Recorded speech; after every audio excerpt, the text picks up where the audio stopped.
What is up, ladies and gents? Welcome back on in. It is yet another day of ESL Challenger League. Season 49, the Oceania playoffs is where we find ourselves. And it is going to be Mindfreak and Housebets that have found their way into this lower bracket final. It's your boys, Elfish Guy and Mac, back on the cast once again. Mac, how's things going on down there in Sydney?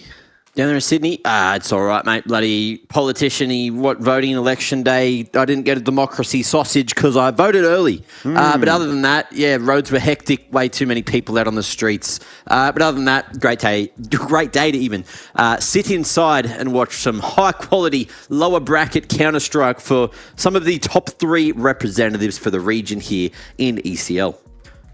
Yeah, indeed. And I'm looking forward to this matchup because this was a pretty close match that we got to see earlier on in the bracket, as you can have a look at there. Upper bracket round 1. Housebets did get the 2-1 over Mindfreak. Look, the maps that they won were pretty one-sided maps, but the map that they lost was also pretty one-sided. So in a way, it was a close series. In a way, it was a one-sided series. It was actually kind of contrary to some of the other matches that we'd seen from these teams previously throughout 2025, which were just, in general, close across the board. Close maps. They went to 3. So we'll see what we're going to get today. I don't know that that game in the upper bracket was the best look that we have seen from Mindfreak this year. So I'm kind of hoping that we're going to see something a little bit more from them today. I do feel like they've got more left in the tank. And I guess it's now or never, really, for Mindfreak. And the same for Housebets. I think you're bang on the money. And yeah, as you mentioned the other day, it didn't look incredibly convincing in either regard. So I'm hoping today, maybe the fact that they are backs against the wall may change some things up, including, maybe the veto. And as you can see here, we've both thought, hey, bugger it, we'll go for Mindfreak. And that's because I thought, look, maybe Housebets had a shot. But look, vengeance is bloody sweet, isn't it? And especially on a Saturday night. So I have a feeling that maybe we are going to see a bit of a flip, bit of revenge, and I don't know if we're going to see too much difference in the veto because we're doing a bit of a fly-through here through Anubis, and you know what that means? Yeah, you reckon we're going to go to an Anubis? I reckon that might be a little spoiler for the first map. A little bit of a spoiler? Oh, and I'm on the money. On the bloody money. It's going to be the exact same veto as the other day, though, so am I worried about that? Who knows? We'll find out shortly. We'll see if Housebets can get off to a better start, at least, on Anubis, because it was very rough for them the other day. Mindfreak had an incredibly solid CT side, and it set them up for an easy dub. Yeah, indeed. I mean, looking back at the last series they played, Anubis Dust 2 Nuke, same veto pretty much that we get out of that one. So, yeah, I mean, it was a 2-1 for Housebets last time we got to see them play. They're playing the exact same map pool. I believe it's even in the exact same order as well. Yeah, it is. So, what can you really say about this one? I don't know. Obviously, Mindfreak are coming into this one thinking like they can have a better time than what they did. They might have felt, I think in particular on Dust 2, they just really didn't get going at all. So maybe there's a little bit more that they can kind of like throw in there. Have a look back at Nuke as well and just have a little bit of a squiz as to how that one played out. Ended up being closer than we thought from what I'm aware of. So this is what I was trying to figure out, and I've been my memory is correct actually that Housebets won both the pistols on Nuke. So you kind of look at that, you go 13-9. Housebets won both the pistols. If you're Mindfreak, you can really look at that and think, we were in for a very real possibility of winning that map, even without having picked up a pistol. So yeah, today might be a little bit of a different day, right? So let's just kind of like throw that one in and leave it there. So I think you can really quite easily see the cogs turning there for Mindfreak as to how they've come to this conclusion to keep the veto the same. And for Housebets, well, they won the series last time, so why would they change it up at this point? Yeah, great question. Absolutely great question. And I feel like the only thing we're going to see change between, the other day and today is they've been playing day after day so far. So there is going to be a bit more match fitness. They're going to look better and they're probably going to feel more confident, especially Housebets, knowing that they already got that W the other day.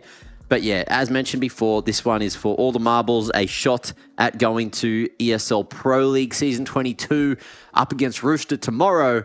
And if you lose, you're done. No more chances. Yeah, indeed. I think it's probably a pretty tough ask anyway for either Housebets or for Mindfreak in that matchup against Rooster. Obviously, they're coming through from the lower bracket, so they do have to play with a map deficit to begin with. And, Rooster looked actually quite solid yesterday when they played their upper bracket match against Housebets. Would Mindfreak fare any better? Well, maybe not. I don't think they have a particularly fantastic track record against Rooster, personally. And I think just generally speaking, Rooster will be feeling pretty comfortable about going into that grand final. So it almost feels like right now, Housebets and Mindfreak, you're playing off for the opportunity to then go and lose against Rooster, which is pretty harsh to say. But it does feel as though Rooster have kind of got their noses out in front over the rest of the ANZ competition. The exception maybe being Semperfi. Obviously, don't know necessarily what's happening with X-Talon in regards to, is that going to be a team that will continue and persist on into the future? Obviously, they're not playing in this season of ESL Challenger League anymore. They did sort of bow out because of some roster changes. So we don't know what they're up to. Haven't really been seeing them playing too much since the MRQ. So yeah, I think Rooster at the moment are just feeling like they're kind of like the gatekeepers almost of the AU scene, which I suppose you could argue is almost a fall from grace for that team, because they used to be a contender for the top spots in AU. Obviously, the caveat there being we're not including FlyQuest in this discussion. But that seems to be quite squarely held by Semperfi at the moment. So I'm actually quite looking forward to next season. I know we're actually getting a little bit ahead of ourselves here. We haven't finished off season 49 just yet. But I think next season's actually going to be a banger if we get Semperfi in, who were not in this season, X-Talon in, who ultimately stopped competing this season, and then we've got Rooster, Housebets, Mindfreak. Only one word would probably be the ones that you'd be looking for. And then, maybe a couple of the other teams that are sort of floating around this season. I think that could be a really competitive season. I think that could be very, very fun, which we haven't honestly really had in ESL Challenger League Oceania for a little while. I feel like probably for like 12 months, Mac, it's actually been not a tier 2 tournament necessarily, but like a tier 1.5 tournament. There's always been like one or two of the top teams in ANZ just missing for whatever reason because of VRS shenanigans or qualification, this and that, whatever. And honestly, that may happen next season because I think a lot of the invites come through from VRS. But I actually think the OCE VRS is in a pretty good spot at the moment. So I'm hoping that won't be the case. I'm hoping we're going to get a good season next season. I am too. And look, there's some individuals who I'm hoping will at least stay here for the domestic seasons moving forward. Like you've got Texter and Tux, who seem to be this, nice little duo that have been on Mindfreak for a fair while now. You look, Tux longer than Texter, of course. Texter's only recently come back in the last. How long has it been now? Like, was it last year he came back, or was it just the start of this year? I think it was the start of this year, wasn't it? No. He was definitely in last. He was definitely in there last year. Yeah, I don't know if it's 12 months. Gonna have a look at his match history quickly. Actually, that's probably a great idea to do. When was the last match prior to this little Mindfreak era that he's been in? Yeah, he's been in Mindfreak for a good while now. July last year was his first game for Mindfreak, so it's almost been 12 months. Yeah, that's right. He was in that making history roster where they sort of just came back every now and then to jump into a couple of things. I think they played for the Copenhagen Major. Yeah. That being said, I'm happy that he's back. Seems to be one of the heavy hitters. And I'm hoping he stays back for a while. He is still... wait, do we have ages on HLTV? Or do I have to jump over to Liquipedia? 23 years. He's only 23 years old? That's insane, considering how long he's been part of the OCE scene.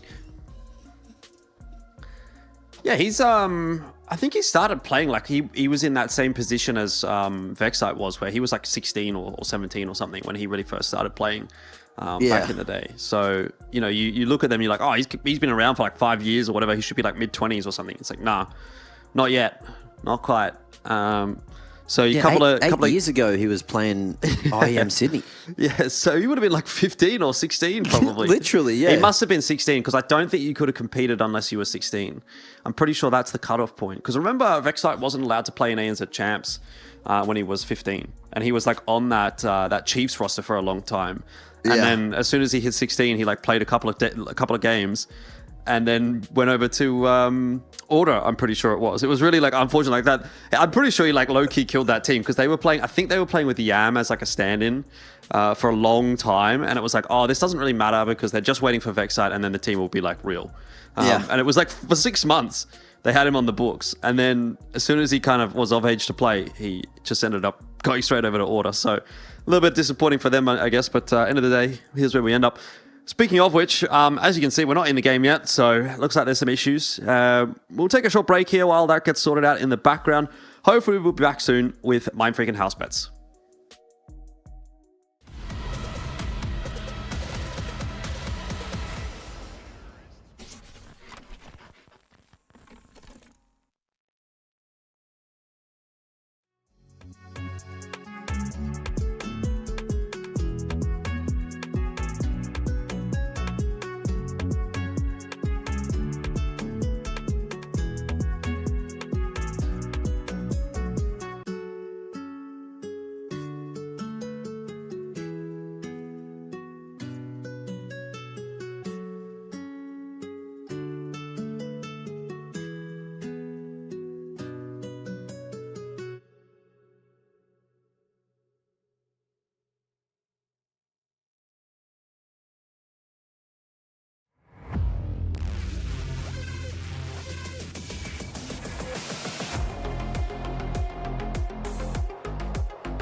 Right, ladies and gentlemen, welcome back on in. Appreciate the patience. It's looking like we are ready to go for the first match, or the first map even. Mindfreak and Housebets already in the server. Just had a couple of tech issues on the back end here, but I think that's been all sorted out. So can we recap, Mac? We both predicted Mindfreak, but do we actually believe that? Not for a second. I feel like this is like a 50-50 matchup after what we saw the other day. Really could have gone any which way, and arguably, I think, first two maps, get them out of there. Let's just play a best of one on Nuke this evening. There should be Mindfreak taking Anubis as per the other day, and then Housebets should be taking D2 because they are feeling it over that way. No pain in the server today for Mindfreak. 4x in there instead. Oh, you're right. So who's going to be AWPing is the big question for me. I mean, maybe Tux picks it up, but Oh, that's a new one. Let's go Regali. Two Regalis. Let's go. Two Regalis. Vexitely has ins. Got Val, Shady Els against Semper Fi. Ooh. Interesting approach as to what's going down.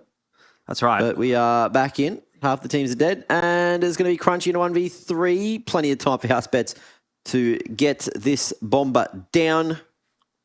And Crunchy will just be respecting the smoke for the moment.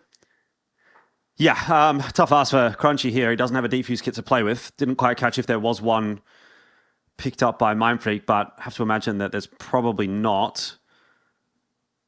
So he's going to go have a little bit of a look into CT, checking up in heaven as well, but has not found anybody.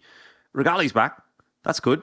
Crunchy's got himself a jump and kill on Division somehow. I just don't see him winning this one, Mac. It's just not possible. There's just no way. Yeah, just no way. Just no way. No way at all. Not a chance. Not a second. Not a defuse going down this time. Crunchy just looking to pad the stats, get a couple of numbers, but he'll fall to the explosion of the C4, and that'll be Housebets taking the T-pistol. So that's a pretty solid start. Let's see if Mindfreak are going to force in on the second. Crunchy straight onto the Deagle, which is afforded thanks to the couple of kills he got right towards the end of the round. We'll see if Texter does the same or if he just wants to focus on that utility game moving into the third. All right. This is actually a very interesting turn of events with Payne not being in the server today. Piss around being picked up as well on T-side of Anubis here by Housebets. Yeah, I mean, if they win on Anubis and Dust 2 is left open, obviously, as their map pick, that could be a real problem for Mindfreak. You've not got your primary AWP. It's Dust 2. It's the map you just got 13-1'd on a couple of days ago. So I was feeling like, okay, Mindfreak going to come back into the server today and maybe remind us that they are still a team to kind of be contended with. But yeah, you can see the problems starting to kind of pop up here if you sort of take a long-term view of things.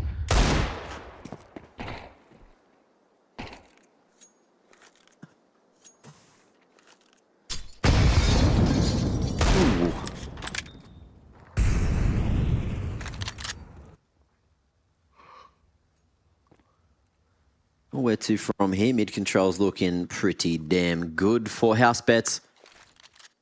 And with three members coming this way, two towards A main, it will just be that A split, deep mid smoke towards the temple side.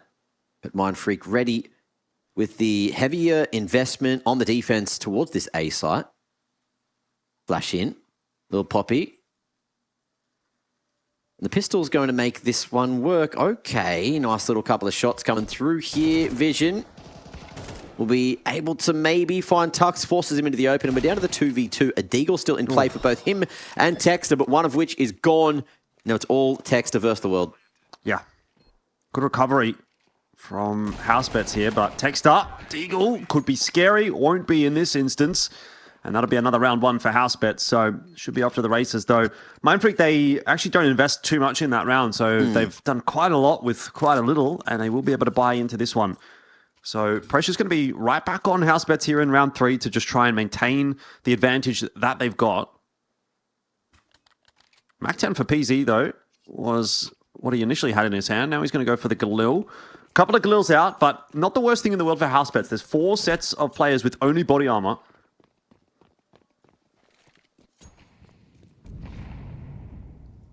Only body armor. Watch it win the round. Don't need helmets around here. We're cool kids. That skull ain't cracking on the concrete. Cairo. Respecting the aggression towards a main. It's just Vision doing it solo, though.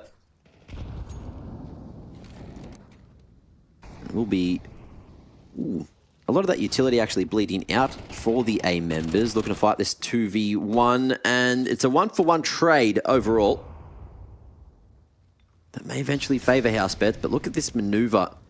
Is that all the way in the water? Yeah, Damio going to be spotting that swing. Forlex playing an incredibly dangerous game in that position. But Texter finding the double will completely turn the round back in Mindfreak's favor. Yeah, Texas shouldn't really be allowed to get away with two there. Okay, the trade onto Damio is fair enough, but PZ unable to do much about it. And now Texas set up for another 1v1, which he'll win, of course. So sharp. That is very much Texter in a nutshell. You give him those kinds of opportunities, he's going to run away with them. Apok Dud just walking past an AK here, not trying to make any sound cues. He's going to take the inferior weapon in for this entry onto A. Crunchy does not have any head armor, so it might not be too big of a deal.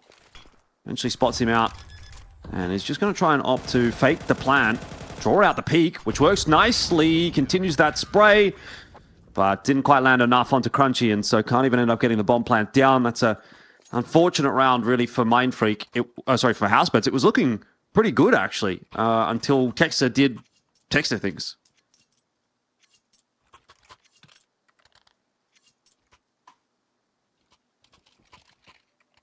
Seems to be doing that a lot lately. And I'm all here for it, you know? The young, experienced professional, and looking to pass that experience along to a few more members. You'd have to assume that Forlex is just standing in, maybe because it is a Saturday. There are other personal commitments. Yeah, Payne's out on the town. Yeah. Hopefully something more serious than that. Tux, showing that he's serious about holding this A site, getting up in the grills of these T's and pumping damage through them. 3 found, 3-4 falling. His job's already done. Yeah, well, I've got to say, I'm not necessarily feeling super confident about Housebets' chance of winning on Anubis here, even despite the fact that Mindfreak are playing without Pain. That's a nice kill from Apok Dud onto Crunchy, but they're going to need a lot more than that. And Housebets just slowing things down, drawing out those peaks. Apok Dud and PZ, they're just standing and delivering, and Mindfreak have peeked into them one by one.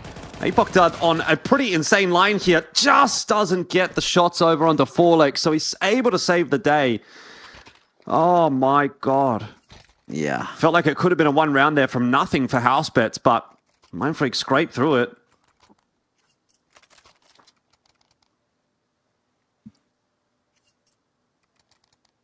And this is kind of the situation they were in the other day, where the money wasn't necessarily the greatest, but the moves they were making were bang on. And again, look, just down to the 2 MP9s, but up against Glocky boys, this should be quite an easy round to navigate through and get into the lead 3-2. From here, though, things may get more difficult. Housebets have a bye on the other side of this one. And you never know, with what, 1 P250 in the mix, couple of bangers, and a whole bunch of boys looking to brawl towards mid. Maybe there's a world where things go wrong real quick. Couple of boinks in there. 1 for 1 and a gun, retrievable. Oh, swing it again. There we go. M4 getting the job done, but the members coming to the party will favour Mindfreak. Swing it together. And the MP9 from Texter will look damn fine for the double and a third round. Yeah, it's good recovery again. But look, money's still not really ballooning out all that much. So this CT side, the control that Mindfreak have got is tenuous at best. All it really takes is 1 or 2 quick rounds here from Housebets, and they're right back on top. But it doesn't really feel as though Housebets have a great grasp or a great feel on Anubis. They don't seem super comfortable most of the time. It's going to be a quick smoke into E-Box. Mindfreak happy to push out past that. They've got themselves the forward stairs smoke at T-Stairs, so a lot of map control being taken by Mindfreak early in this round.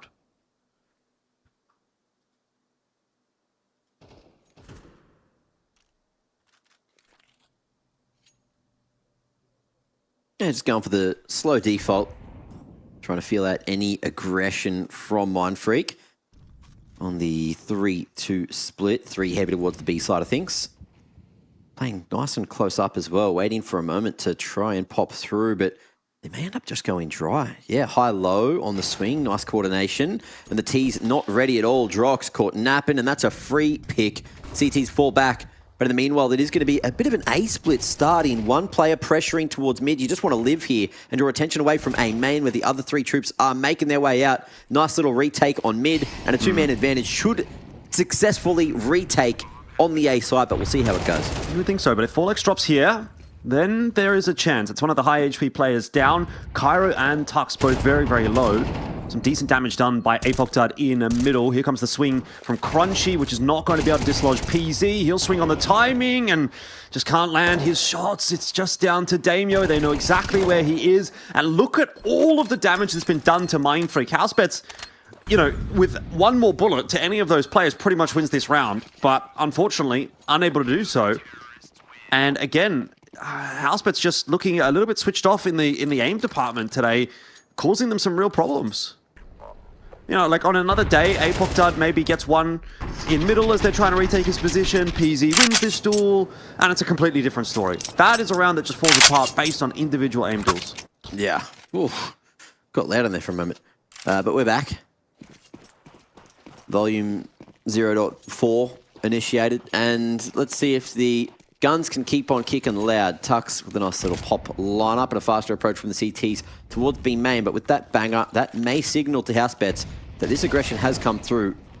And they're going to go over the top and straight up the guts. Only Cairo to try and lock down the A site. And it's a faster split this time. Let's see if they can beat the CTs to the punch. Oh, fast in from Housebets. Does get slowed down a little bit by that grenade, and big problems as Cairo's able to find himself a double. Just doesn't come together for Housebets, and this T side really not looking like it's got too many fangs. It's looking kind of toothless at the moment, Mac. They won the pistol, they won the anti-force buy, but beyond that, it's really been a bit of a nothing half from Housebets so far. Damio, again, continues to kind of be that standout for his team. And that's a nice kill from Vision, keeping Damio alive, who will just go ducking back into main. Both of them have gone back into main. Crunchy's heard that.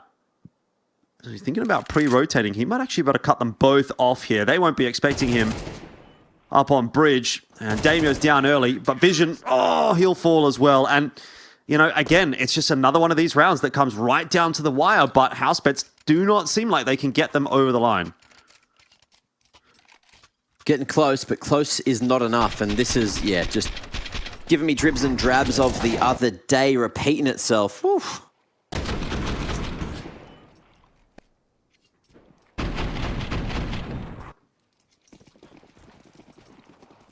Crazy couple of shots, but that's what Mindfreak provide on Anubis. Is an overpowering CT side with great protocols all throughout every part of the round. Ooh. Great hands, though. At least that one wasn't dropped.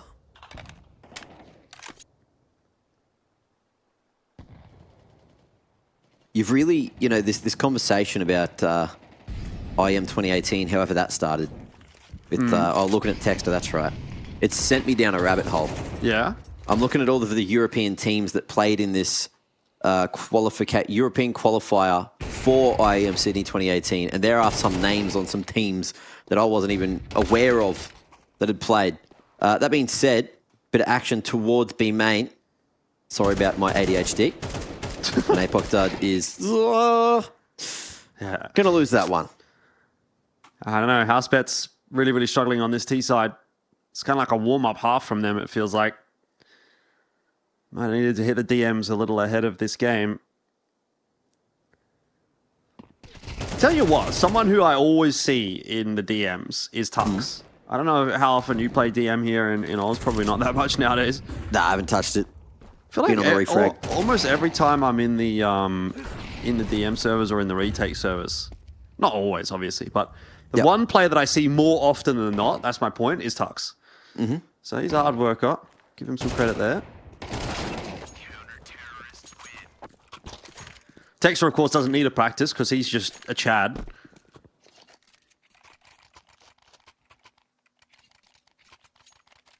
Huge Chad. Kinda, yeah. We love to see it.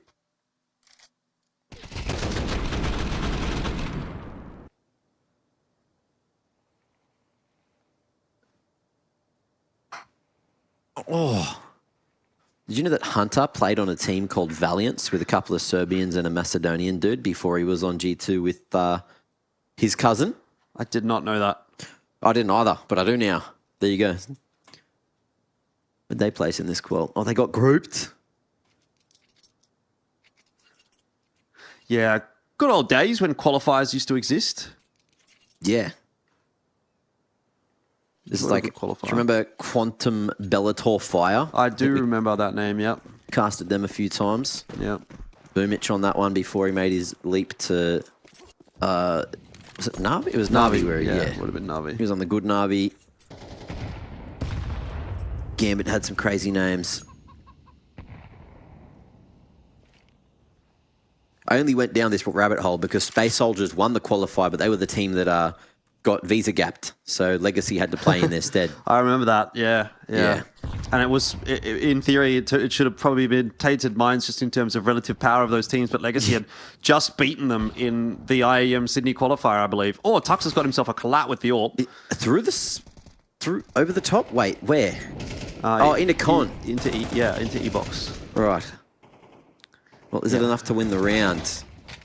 No, apparently not. Maybe. Damio's found himself a double kill and Drop got one too. So we need a little bit more of that actually from Housebets. Thank you very much. And then they might be able to put together a decent T-side. But still got to win this 2-on-2.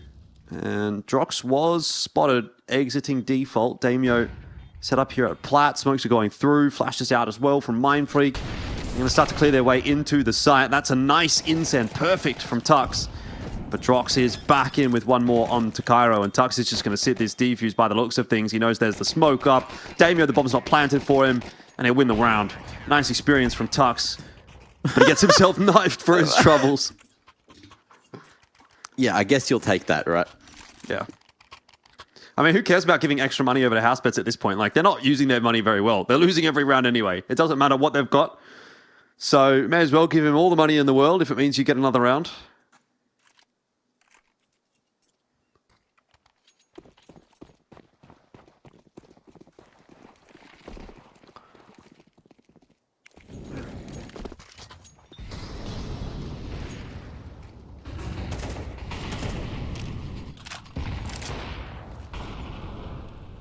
All right. Aggressive early round from the CTs, peeking in behind that molly. Nice little dink and a nice opening as well. Tux will be the man with the AWP in hand. And it's been looking good. Collateral to kick the last off. Another opening here. You love to see the IGL doing the heavy lifting on a weapon, which, look, he hasn't been known for this particular stick for a long time. But, yeah, everyone else just cracking things open, dealing with the B pump, and Housebets looking very similar to the other day, struggling on the T side. Yeah, I'm just kind of getting the feeling that Anubis is not really their map, you know. It is a map that they play quite a bit of, but you can see that the numbers in terms of their win rate on it are not particularly fantastic. And then watching it out a couple of times as well over the course of this week, it hasn't really filled me with a huge amount of confidence, actually. So just have to take it as it comes. I mean, they've actually beaten some decent teams on it in the past. Like, they have beat Mindfreak on it. I mean, this is wrong though. I'm looking at the HLTV match history, and it says they beat Mindfreak on it on the 1st of May, which was the game that we cast. Right. But then in the match history, it shows that they lost on it 13-6, which is what I remember. And then they won Dust 2 and then they won Nuke. So something funky's going on there. Wait, where's this? This is on the recent history. Yeah, so if you go into the map history. Map history. For Housebets, it says they beat Mindfreak 13-9. 13 to... Oh, that's Nuke. Never mind. I've clicked on Nuke. Yeah. No wonder. I was saying that ain't there for me. Yeah. Okay. Skill issue. It's okay, guys. But let's see if they're going to be able to make their way straight through this utility. Molly's burning out everywhere, but the CT is going to be able to find safer havens to fight from. A couple of shots coming through. Forlex just barely gaining his sight back to find one before falling to send it back to the 2v2. Bomb still down and yet to be planted. Plenty of time for the CTs to posture for a retake. Unless they decide to flood instead. No, they've lost it, bro. They've lost it. There's just no way. Like, you have to be winning this round as Housebets, and it's on to Apocdad now solo to do that. He's kind of set it up nicely, but Tuck's thinking about walking through this smoke. Oh, the barrel hasn't been spotted. Apocdad's going to go for the bomb plant. Tux has absolutely swindled him. Hang on. Ooh, or has he? He's having a look. The shot connects, and Tux does it again. Another 1v1 will go his way. Insane. 9 and 2, and Housebets just cannot get anything going on this T side, which is really bad. T side of Anubis, you need to be getting rounds, and they're just not. So it's looking like they're again going to be going into map 2 with a massive loss on Anubis. Well, like at that point, right? Old mate, I think it was PZ, had to realize that the only place he could die from at that point was Heaven or an A main flank. And I think, okay, well, he's probably A main, but he wasn't. It was Heaven. Could have maybe planted safer or for Apocdad. But look, it's all the little minute things. The man that needed to cover him, unfortunately, couldn't from where he was. There was smoke in the way, and now we can see a faster approach. Housebets going straight into B, hoping that the rush may be what they're looking for. Forlex still here on the back of sight. They know he's in the vicinity. And that util going to be pumped towards him, but that first CT smoke had an awkward gap. Molly just walked into, and Forlex now down to half. They know that he is hanging around, but they still have some space here. Kyra, in the meanwhile, going to be able to come quickly in from Con. And now in the 2v2, things getting incredibly awkward. Forlex crack on the smoke, and they know his position. So Housebets, they're just going to slow this down and look to fight until the pick is found, and there it is. All right. Is this it? At the 11th hour, at the last round of the half, can Housebets finally get something done? Get themselves up to 3 on the T side. Man, it will not give me any confidence at all that they're going to be able to do much in this map, but it'll be something at least. Nice little test here for Cairo. Newest player into the Mindfreak outfit. Maybe one of the newest players into the Oz competitive scene as well, actually. When we think about it like that, he's just been elevated out of nowhere. See if he can clutch this one out. Gets the smoke in on the bomb. I mean, he almost has to just sit the defuse there to try to win the round that way, because there's no other way he's going to get that done. Now he's going to get on it, but will be stabbed in the face by Apocdad. And so that'll be the first half done and dusted. It's a bit of misery, really, for Housebets. But Mindfreak are happy. 9-3.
Here we are back into the second half. It's map number 1 in a must-win for both Housebets and Mindfreak. An elimination game down in the lower bracket final. Mindfreak starting off very, very well, and this game is kind of going the same way as their opening match in the playoffs. Both Housebets and Mindfreak having had the opportunity to play against each other already. And map 1 went the way of Mindfreak. It was Anubis. It was 13 to 6, 16 to 3 was what I was going to say, 13 to 6 actually. So pretty comfortable victory for Mindfreak, and it feels as though we're kind of headed in that direction once again. But it was the back end of this series that was more the problem for Mindfreak rather than the front end. So I'm not really prepared to count my chickens just yet.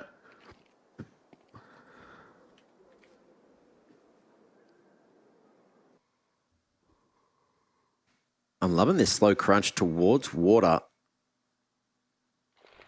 If Cairo gets caught, things will get really awkward for Mindfreak. In comes that utility. Ugh, Drox missed opportunity. But there's only one man there. And he's going to go back towards the A site where all this util's coming instead. Flash across the top. And now they know that it's going to be A they have to worry about. Big flank from PZ. Gives them the numbers game. And from here, can they gain any extra advantage? A flash has been received. Forces them off the line. And it's going to be lovely trades for Housebets. We'll see if they can make this one a reality crunchy 1v4 to try to clutch, and he's nowhere near this. Dropping off the bridge, going on a big lurk of his own, and picking up that gun. Surely the CTs know now they're on that defuse. The cover is damn good. Drox peeking on the closer man's contact. You love to see it, and that's going to be Housebets not allowing the game to get out of their grasp at the moment. I mean, that's a big statement though, Mac. Do you not think that they've already let this game get out of their grasp?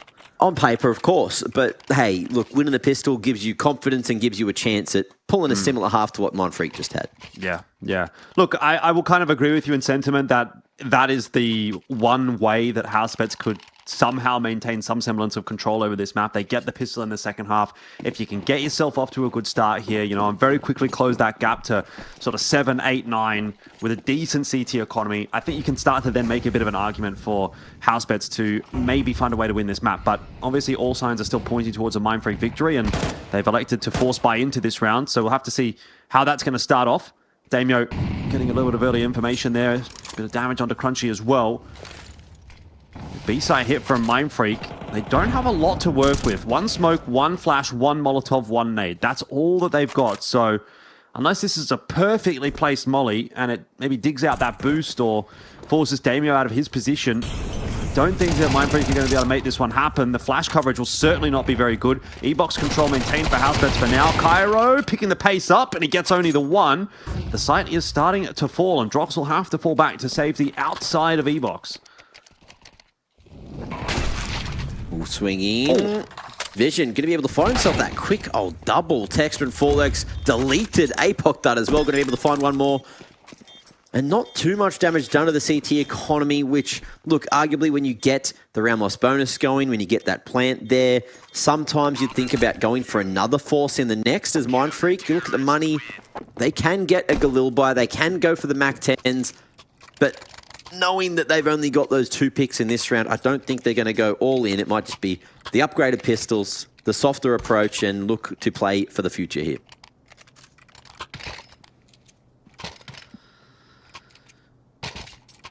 All right. I'm not believing yet, but I'm not believing. You know, I'm not saying I'm not believing, which is probably better than what the alternative would have normally been for Housebets, or at least the expectation. Apocdod's going to go straight over the bridge into window and get the kill onto Texter, who was not expecting those kinds of shenanigans. So Housebets are up to something. I mean, Apocdod is just on a mission. He's all over the place, looking for fights everywhere. Someone's got to bring back the beef. That's what I say. Oh, Damien shafting a couple of shots in through that smoke. Deagle bullets sent back the other direction, but they will not connect enough for a pick. And Mindfreak looking to stick it straight down mid this time. The regroup is heard by Damien and communicated. Vision slowly but surely trying to make his way towards the top of mid. PZ in between a rock and a hard play. Splash forward. Player coming towards heaven that he is not aware of. Will fight, will flick, but won't be able to find the other 2. But still has Apocdod here buying a whole bunch of time, saying, boys, come on, help me, please. and they will eventually draw the attention away from him to allow him to get the final blow. Beautifully played by Housebets to keep 4 alive up against the Pistols. It's what you want to be seeing. I don't know if that specifically is what I want to be seeing, but I think in the circumstance, it's all good from Apoc Dud. This next round, though, going to be the big one. This will be the big deciding factor as to whether or not this is really going to feel doable for Housebets. Because so far, it's been wishy-washy buys, forced buys, half buys, this kind of stuff for Mindfreak that Housebets have been able to swat aside. But this is the first real proper gun round that we're going to get to see of the half. And if Housebets can get through this one cleanly, that will go a long way in starting to convince me.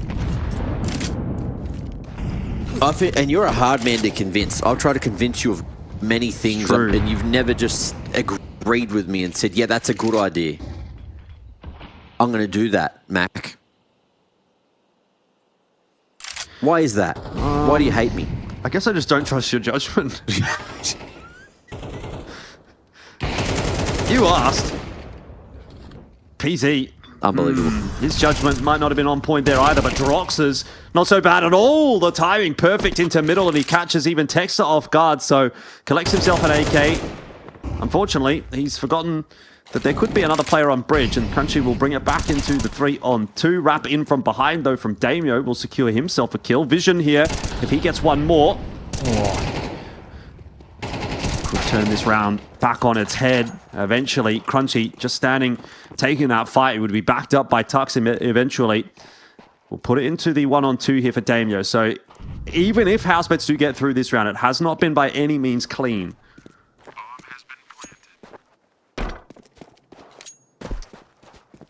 Save time, I guess. Unless he's going to go for... No. Just the save. Keep the AWP alive for the next. Looking at the cash money. This thing will allow them to have a full old buy in the next. And Mindfreak should be happy to waltz into the double digits. 10-6, the scoreline after this. And I can't believe you don't trust my judgment. That's ridiculous, honestly. Do you trust my nutritional advice? Yeah, probably. Do you trust my food recommendations? Well, that would be kind of the same thing. No. Like if I said, yeah, this place is really good. Not healthy, but good. I would trust it, but I probably wouldn't go to it. You know what I mean? Like, yeah, it depends on what it is. Just not that kind of guy. But like, I would trust you if you told me how to do an exercise in the gym or what's a good food to eat that's going to be good for me.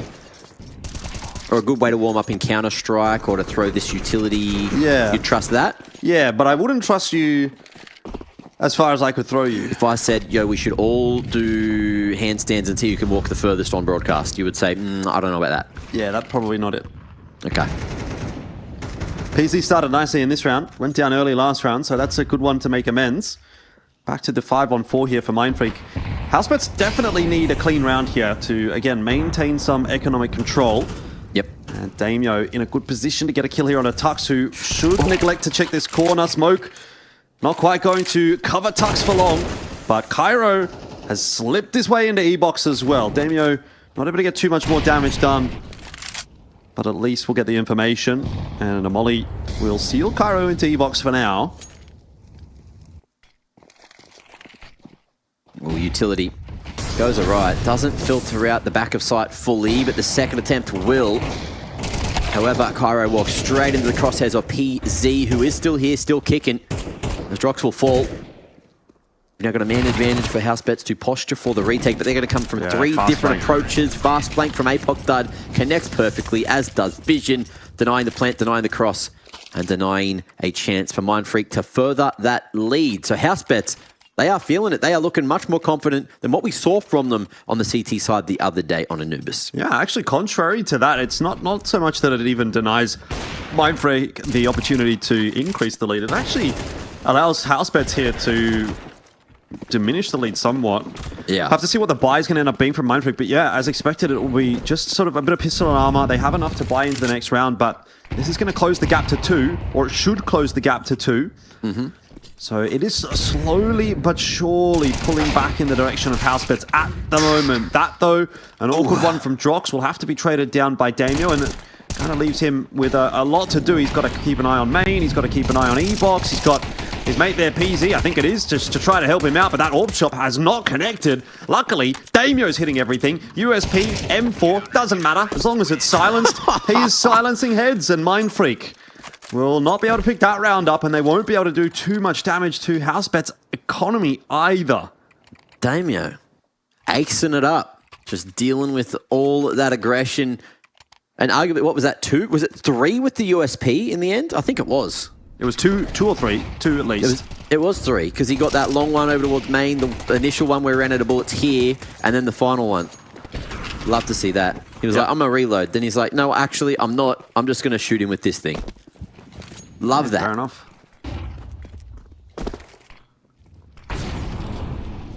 Playing a great brand of Counter-Strike, and they're going to be going aggressive again. Lovely flash to enable the double peek, and it's a 2-for-1 trade. CT's favoured. Crunchy, though, won't go down without a fight. And Apoc thought that he could hold against the relentless aggression of the Crunchman. Now to prog utility, Crunchy's going to continue to try and create some more space. Bomb not too far behind him, and Texter lurking up mid with a big pick on the Damio, but it's answered instantly by PZ. That's an important kill. Surely they're not going to still commit to A here. Drox is not expecting so. He's definitely not going to be watching that smoke. So Texter's going to be able to get the freebie, and PZ's already over to B. Housebets overthinking that one. Is PZ going to go for this? Oh, maybe now he will. Tux will go down easily. Texter, last spotted in this exact position that PZ's holding. Oh. Incend would be huge here if he tosses that into CT. He's got to do something soon. Incend into CT. Defuse the bomb right here. Smoke. He could actually get it done. He could 100% get this one done. Just going to sit the defuse. And that's a very awkward position for Texter, I think, as well. Made into the smoke, but it's too late. And a cheeky one. A dub for PZ and a dub for Housebets, though it costs them a lot. Their money is still in a reasonable position. This is starting to now feel really winnable for Housebets. The theory was good, but that incendiary just buying the extra second or so needed to fully wrangle the defuse. Love to see it if you're a Housebets fan. 1v2, lovely out of PZ. Bring that confidence back up. But again, it's a costly one. All CTs falling. They do have a little coffer of money saved up from the previous rounds, but they're 1 round away from tying things up here. What are they going to change? Texter at least able to save the AWP for himself. Where's his spawn? All right, he's got that front one. T-stairs is where he's heading, I'd say. We'll see if he can get that initial pick, and if it's towards A or if it's towards E-box. E-box seems to be the play. Damio flashing, but the shot doesn't come through. Flash too good, and Damio tearing him a new one. I don't know how Damio gets away with that one. Double kill from him from E-box is illegal. It's a good trade from Cairo in the end, but the damage is already done, as Mindfreak are trying to make individual plays happen elsewhere on the map. Forlex has done just that. Walked in through the main smoke and gets himself a nice 2-man spray down. Takes control of B. Once again, this round hanging in the balance. Housebets don't seem to be getting through these rounds easily.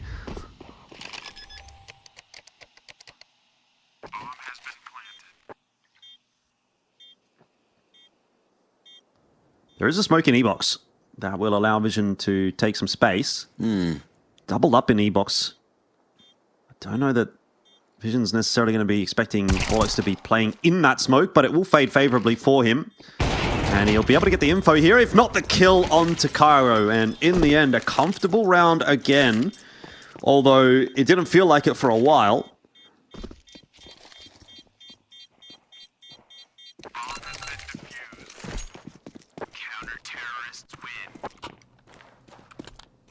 Lovely little retake. A wavy round, back and forth it goes. But they get it done again. And now, Elf Boy, we have a series on our hands. Yeah, I mean, I certainly think that that's the case if you're a Housebets fan. They will be feeling really good about this, knowing what happened on Dust 2 last time. Mindfreak, if they lose this map, is that just their series and also their season over? Could well be the case. But in saying that, they've felt kind of close to picking up a couple of these rounds on the T side that just haven't gone their way. Same kind of deal as what we saw for Housebets. Damio down early on in the piece as well is a massive firepower differential in this round. He's 24 and 16. So without Damio, can Housebets find a way to hold on to this A-bomb site? Oh, the flash is such a great one. As Apoc Dud will help out Vision for 2, and that brings the numbers back, 3 on 3. I've been enjoying Vision on this roster. I need to throw that one out there while I can. But yeah, for now, Apoc Dud, the lineup was there, but Crunchy on the repeat will find the trade that he desperately needed. PZ 1v2. We've been in this scenario before. Let's see if he can pull it off again. Yeah, I'm not loving it this time, though. He doesn't have the money really to be going for this. He can't afford the ult next round. And Housebets will be... are they on 1900 loss bonus? I think they have a 0 loss bonus. So even with a saved AWP here, Buy's not going to be looking too crash hot at all. Honestly, it is benefited somewhat by the fact that PZ's got a full belter util. So he can at least drop a gun. I'm looking at Mindfreak's economy as well, though. If PZ's able just to manage to snag an exit, which I think he's going to be going for. Throwing that flash towards Beach and then going for the full rotation over to here. If he can get that pick, if he can find Crunchy... No, gentleman's agreement. No one overextends in either regard. But yeah, if Housebets force in here, if they have a good read on Mindfreak's economy and win this round, that'll win in the game.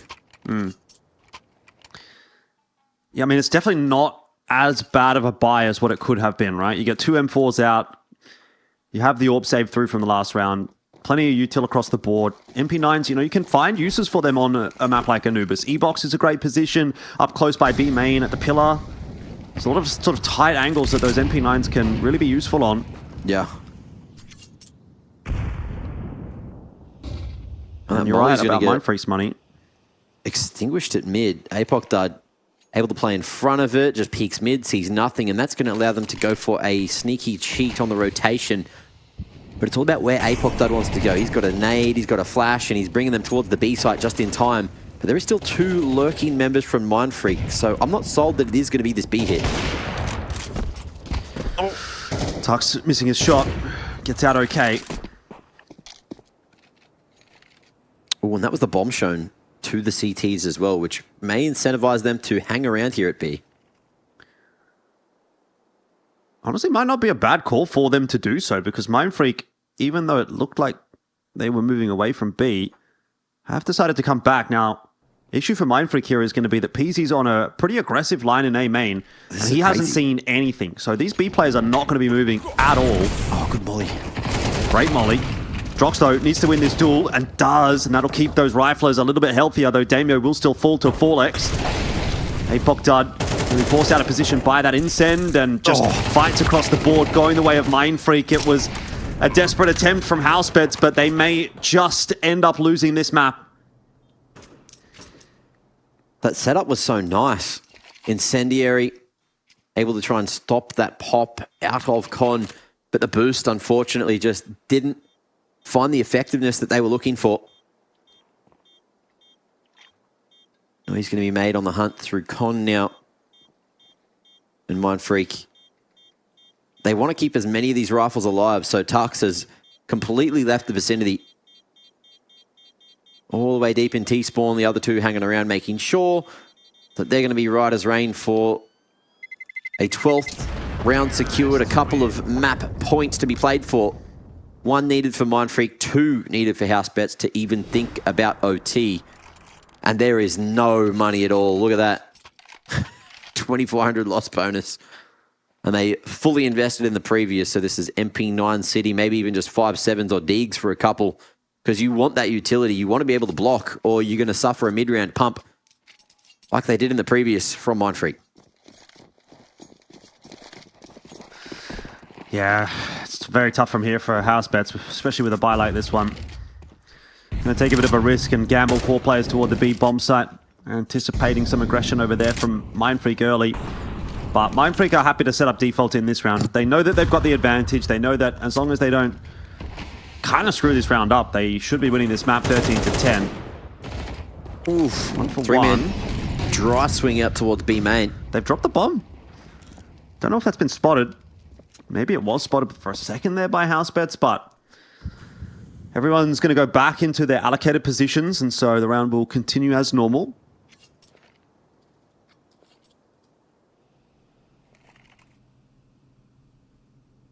Cheeky rotation from one of the MP9s. That's going to be Drox to strengthen the A site, but the bomb's still hanging around towards B main for Mindfreak, as well as 2 more men. That's a nice smoke. It's a nice molly as well. This is a good fake on the A bomb site. You've got 3 players in middle from Housebets, and they are convinced. They are definitely convinced that this is going to be an A hit. They're clearing out middle now. PZ's not seeing anything on A, but that information is coming through a little bit too little too late because Mindfreak are already edging their way out onto B. And Texter has taken so much space. Damio. Awkward. Oh. Will turn around, but just in time to sort of look death in the face.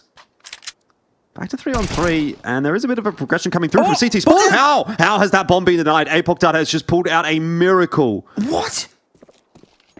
I don't understand. He's been I don't think it was right in the corner. Yeah. They must have been slightly in the open, and they've somehow lined up in the meanwhile, and it's a Housebets round. Out of bloody nowhere. I want to see this again. Yeah, we have to see this on the replay. The smoke must have faded. I don't know that it did. I think he just spammed through the smoke. That was catastrophic. What have we got here? Okay, this one, all good. This next one? No. The next one? No. The other next one. Don't you dare. There we go. Yeah, okay. Through the smoke, the lineup somehow found the double. The second guy was in Evox, bro. That was insane. Well, Housebets, once again, in with a chance. It felt like a snowball's chance in hell going into the second half here, but they have definitely made something of this. One more round, and again, it starts to get real for Housebets. But Mindfreak still have the opportunity to close it out here, and now Damio continues to have impact. 25 kills for him on the map now. Head and shoulders above the rest of the competition. Nobody even close. Crunchy and Texter go bang, bang for Mindfreak, and we're right back into a 3-on-4. It was a good start for Housebets, but the round slipping away from them now, particularly if Crunchy checks Damio's position, but Damio heard Crunchy, and so he'll get his kill back. Now at 3-on-3, and eyes on vision. He's not going to be able to do anything. Bomb plant going down. It is still a Mindfreak favored round. Such a rough angle to fight from at the back of Cake there. Damio, though, feeling it this game, looking for at least a 27th kill, if not more. Incendiary will be fought in. Cairo gives his life for the cause, but he barely survives, getting out of the flames in time, and Drox now 1v2 angle. No read on Texter's position, is fully focused on Cairo, who'll swing with the contact. Nade, though, has come from Con, and Drox knows, tap it again, wins it with a kit. We are going to OT. How has he won that? That was the most cooked clutch. Obviously, he sees that grenade come across. He thinks it's going to be a flash, turns away from it, still manages to win the fight onto Cairo, and then the swing in onto Texter, which you'd think should not have gone his way, does in the end, and Housebets force us through to overtime. It's been a valiant effort from Housebets. I appreciate their sticking power and their tenacity, but man, has it been, I would say at times lucky, at times messy. Both teams just letting a couple of these rounds slip, which you really wouldn't have wanted to, but Drox, I mean, you could tell he was panicking there. How many times did he tap the bomb in, like he tapped the bomb like 2 or 3 times in about a second. Yeah. Meanwhile, Texas just full swinging him from cams, but gets it done in the end. So here we are, everyone taking a tack time out to calm down. That's probably what this is. Yeah, I think it was necessary. Maybe even also just like a tilt tactical as well. Because Mindfreak, you better believe that they are going to be very unhappy with those two last rounds of regulation. Lordy. This is going to test the mental resilience from every individual on that team. Because now they got to do it again. And they're starting on the T side, which arguably should be the strong side, but both teams just having spectacular CT sides. Heavy presence from the CTs here at mid, but Tux is going to tear the first man down. Not quite the second, but the trade is good from Cairo.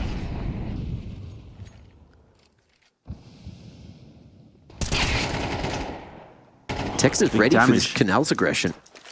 Yeah, it doesn't look like this round's going to go too nicely for Housebets. Unless Unless Drox, once again, apparently exists. Starting to home in on Daimyo's KD. He's thinking maybe it's my turn to be at the top. Okay, Molly gives away Mindfreak's master plan. And Forlex getting the plant for A main this time. Not quite as open as you may have liked, but the double man setup is going to be strong. It's just about how the CTs stagger this re-aggression in from wood. And who is going first? Who is going to be the trade man? Vision low, and with Drox not falling, we'll be able to find the first. Forlex expecting the second. And it's a lovely heads-up play from Forlex to continue to watch that flank. I don't know if they did see the second man, but he was all in, invested. Unfortunate for Housebets. Losing that first round puts a lot of pressure on them here to win this one. PZ, you can see down to $300. So money will start to get a little tight. Well done though from Forlex. Great trade. And a better second kill. So 13 to 12. Mindfreak keep their noses in front. It's been Housebets playing catch up this entire time. Big old spray from Daimyo. Tough to wrangle that one with an A1S. Does well enough to get himself one. Is traded back down by Drox, who seems to have really just come online in the later stages of this map. Trades just back and forth. Tux has got one. He's been taken down by Vision. You're right, the bomb's been dropped. Vision on the push alone. This feels a little bit illegal, but he's got it done. He's got the kill on the Cairo. And that leaves Crunchy in the 1-on-2. And he does not know PZ's going to be close. You're definitely not expecting another player there. So, easy one, pretty routine in the end for Housebets. It'll shore up the money. They're feeling comfortable. And can have a really good crack at this second round in the first half of OT.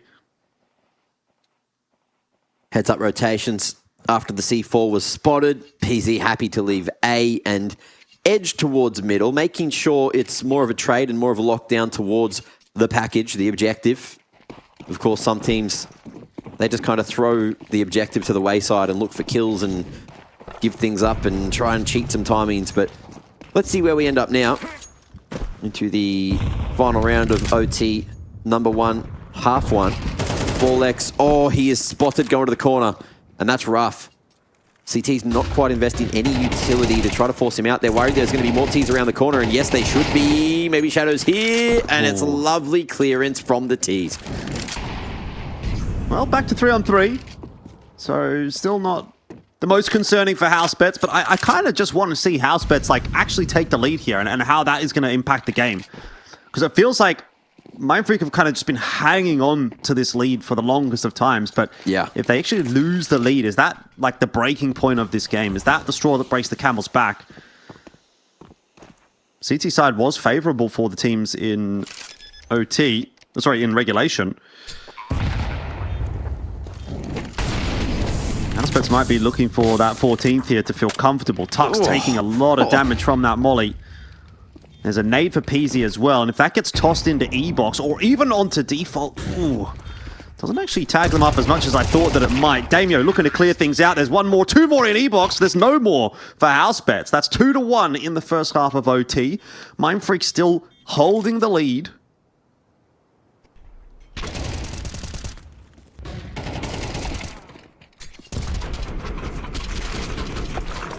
All right, 2 more on the CT side needed for Mindfreak to lock in Anubis.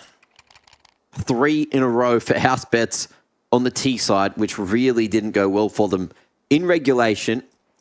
Difference is, this time they can buy every round as long as they worry about the financials. Toss across the AWP from a couple of members if they want to go that route. But the route that they're going this time is less of a default. Heavier presence towards A, but the CT's think of the same damn thing. Cairo, ooh, dry, barely. Dodging that molly and flash combo. Not going to get caught out, but in the meanwhile, Tux as well has been tagged down to 12. So Bogdan's Law comes in to full effect. Actually, I think he already had the AWP. But either way, 3-2 split going to be held. Mindfreak staying more passive now, given the con control, but That's worked out well. Drox cheating through the lurk smoke is going to be caught by Texter, and that's the man advantage. Mindfreak hunting for 15. Tuck's very low, though. And might just go down to Vision here. I mean, does look like it's just going to be a contact play. I'm not seeing the flashes being lined up for this line. Vision will bait out the shot. Obviously, Tuck's pretty itchy on the trigger finger there when he's only on 12 HP, so you can't really blame him for that. Gets the shot across, backs up to another safer line. Here come the flashes now for Housebets, and they're trying to scale their way onto the bomb site, but they're somewhat held at bay by this CT smoke. Apoc Dud will grab himself a kill onto Tux, and they're going to go for an early plant attempt. That works out nicely, and that they at least get the plant down, but losing members in the meanwhile. Mindfreak are going to be able to push their way back in unless Apoc Dud has something to say about it.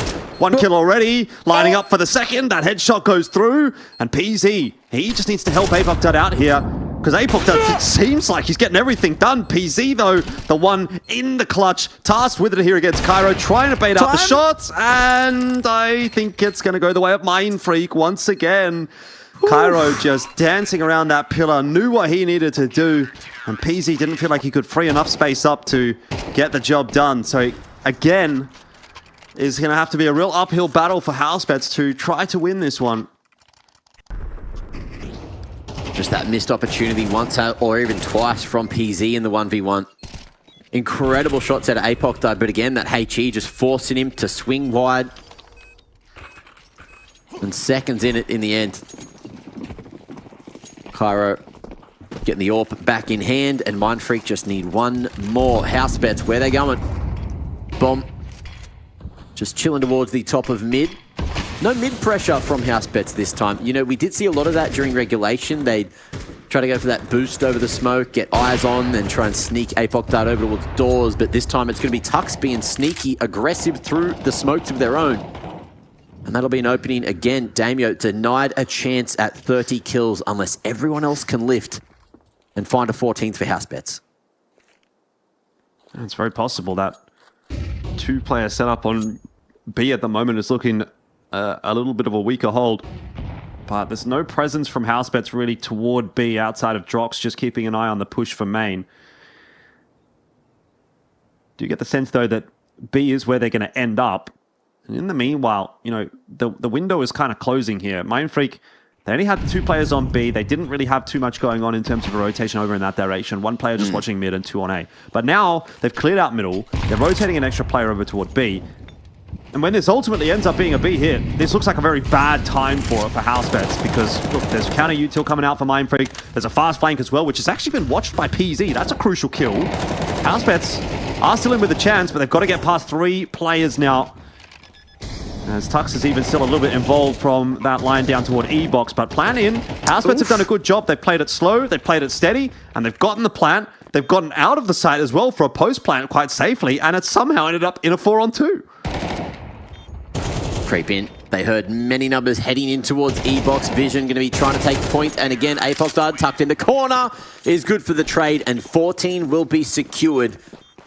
Housebets one more to push it into double OT. Never really getting the opportunity to play for the win, but they're always chasing, and that seems to be where they feel comfortable.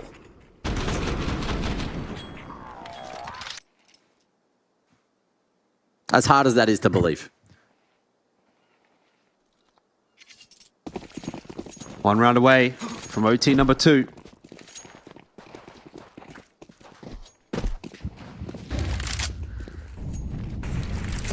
Feels very much like a game that probably should be going to OT number 2, but Tux has been impactful with his AWP in overtime. And again, it's Damio that will go down. So you highlighted that he'll be missing out on the 30 unless everyone else can lift.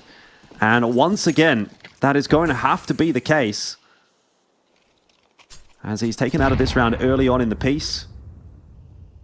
And a B finish for Housebets seems like it's what's on the cards one more time. Maybe they just slow things down here a little bit and see if PZ can find a pick. He's had a crack, missed the shot.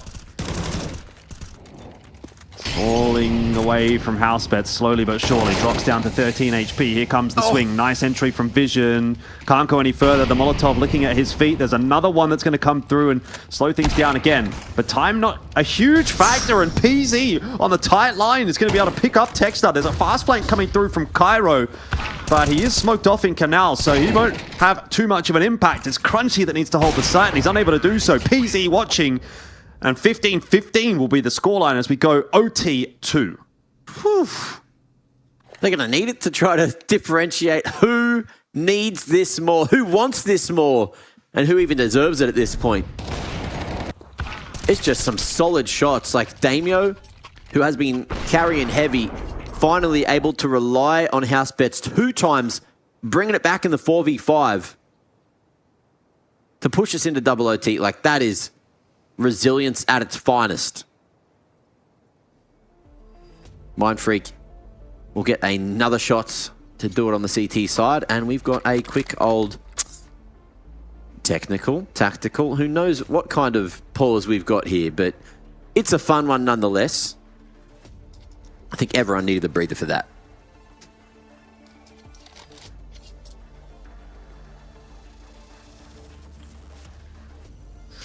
Oh, Jordan, are you comfortable in your seat? I'm not lounging. I'll put it that way. I'm actually kind of locked in. You know, like I'm leaning forward. Yeah. Okay. I'm really kind of, but I'm lounging now because there's a mouse issue. So there'll be a little bit of a pause here. We can relax. Do I sound different now that I'm lounging? Do I sound more relaxed? Maybe a bit further. If you sound maybe further away from the mic. Did you bring it with you? I brought it with me, yeah. But I'm kind of like talking into it from a different angle. It's whatever, mate. Yeah, the old microphone arm, that's one of the greatest inventions in the world. Oh, for sure. I've gone back to this headset mic recently, so I can do whatever I want. I can walk around, I can do twirly birds, you know, I can do handstands and still cast and it sound the same because the mic is kind of locked in the position. Comes with you. It's been nice, yeah. Not having to think about where the mic arm goes, but yes, mic arms are a useful tool. We do have a couple of individuals, though, who don't have the best audio dynamics in their rooms. So, mate, I think you're sorted. You got nothing to worry about. Sorted. Yeah. Yeah. I've actually been thinking, like, if I should get, like, a wireless headset or something like that, because I feel like that's like, the next upgrade that I need. Not for broadcast? Yeah, I got one. I can point you in the right direction to... I actually have a spare, even, over in Malta. I didn't bring it with me. I wish you told me, because I could have given you just the one that I've been using while you're in Melbourne. Oh, well. Yeah, well. But yeah, I'll point you in the right direction. They're good. I won't drop it here, but you've probably all seen me wearing it.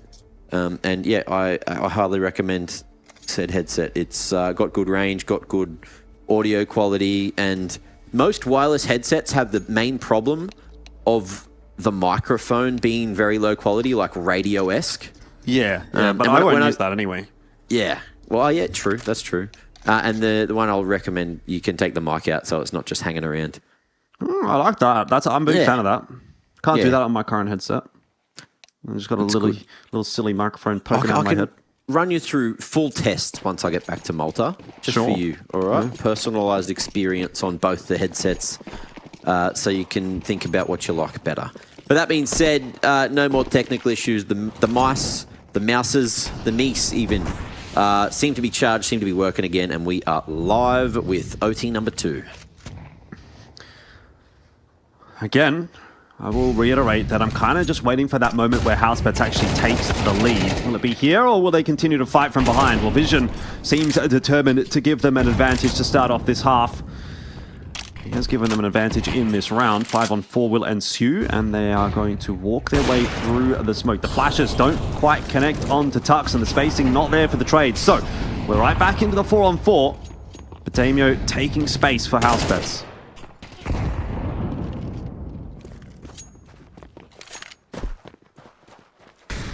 This is a fast rotate over towards B as well. If they just go charging their way into B, they're going to get that site for free. They seem to know it as well. It's a good read from Housebets. Should be a quick and easy bomb plant. Nice and open as well. It's going to take some retaking for Mindfreak.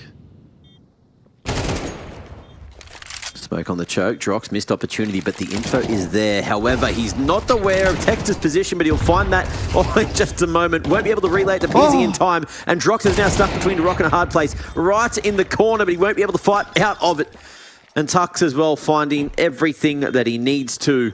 2 for him, 2 for Texter, and the deadly, dastardly duo for Mindfreak will be able to keep themselves in the lead. 16-15, Housebets still unable to even have a taste of the lead.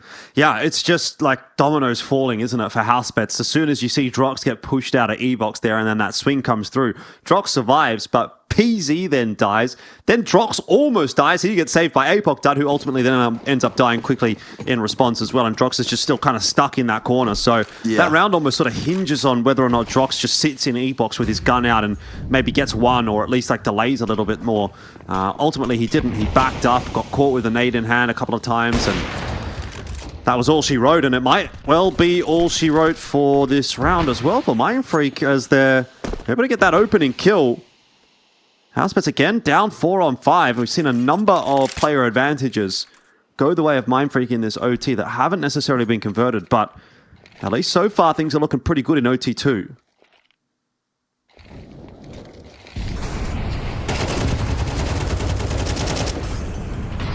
And Texter's going to make them look even better as he finds himself a quick and clean double. Apoc Dud somehow kills Cairo, I think full to 0 it might have been. He was definitely burning for a while, but it's not a huge concern for Mindfreak when they have so many numbers and they can just continue to dump util in to this A main position.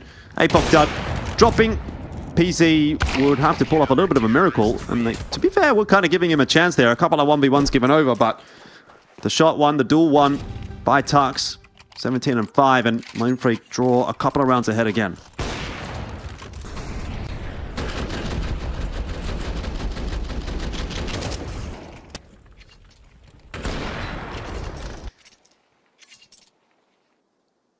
Okay, let's see if they can run it back for a third on the CT side. Everyone wants to know, can Mindfreak keep it clean this time? And do Housebets have to do it again in the hardest way possible? But look, an opening like that may keep all those fans guessing.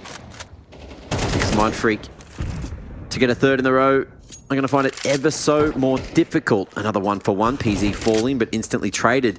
And with Crunchy going down too, this is looking like we're going to go 2-for-1 in the first half of OT2. Yeah. Well, again, just kind of very much in line with the regulation scoreline. 9-3 first half, CT sided. 2-1 in OT, CT sided. Although it's not guaranteed just yet. We'll see how Housebets go on this entry into the site. They seem to be doing okay so far. Tux is trying to hold off an army himself. And that is pretty difficult with the AWP in hand. You have to say, Mindfreak have done okay considering they are playing with a sub today. Apoc Dud going to go down. Yeah. Surely this can't come together for Tux. What? He's hit the headshot on the Damio as well, and now Drox, so low on HP, is just going to be cowering away behind default. He does not want to take this fight at all, and that 5-7 is a scary, scary prospect. Tux creeping out down the stairs. Timing spotted out by Drox, who's just dancing around, but Tux up on top. Gets it done, and that's a huge throw from Housebets. A 1v3 that they give over for absolutely no reason. 18-5, that might be the straw that breaks the camel's back for this game. Lord. A generational int, some would say. I mean, I've watched you play League of Legends, Mac, mate, and even that wasn't that bad. Look, I just loved giving you anxiety. The game knowledge was growing. It was. It got better eventually. So the worst thing about watching you play League was I think you knew what you were supposed to do, and then you actively chose not to do it anyway. I was like, yeah, have a look at this now. I'll beat him, but... Yeah. And I was like, well, it's okay to be bad, but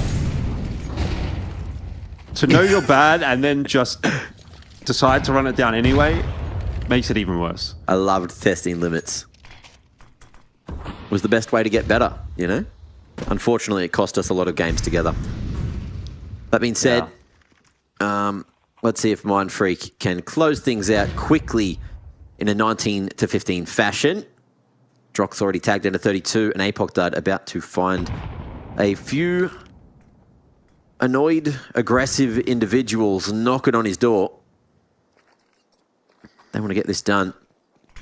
Feeling like they probably should have done it earlier in regulation. The creep up close to camera.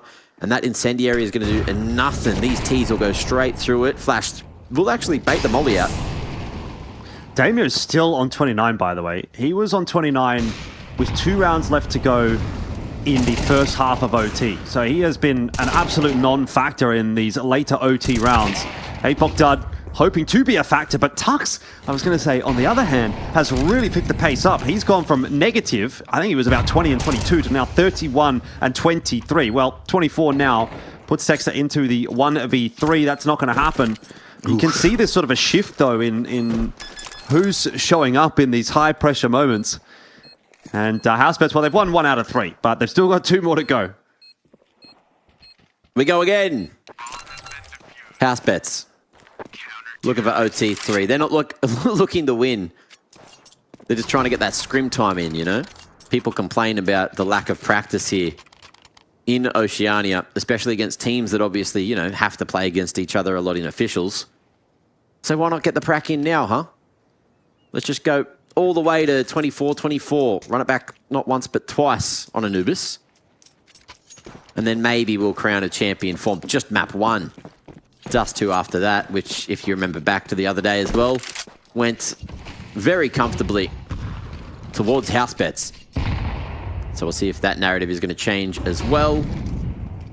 Or if the 2-0 could be on the cards if Housebets bring this back and destroy the mental and hopes and dreams of Mindfreak here. Ooh, Damio going aggressive, going to be spotted, walks into the spray, and Cairo won't hang around for any more of a fight. Dumps his util, draws attention as the pressure now starts to come towards middle. 3 players making their way downtown. Yeah, this is still going to be the A split. Nothing to be done in mid. I mean, if it's an A split, this round is over.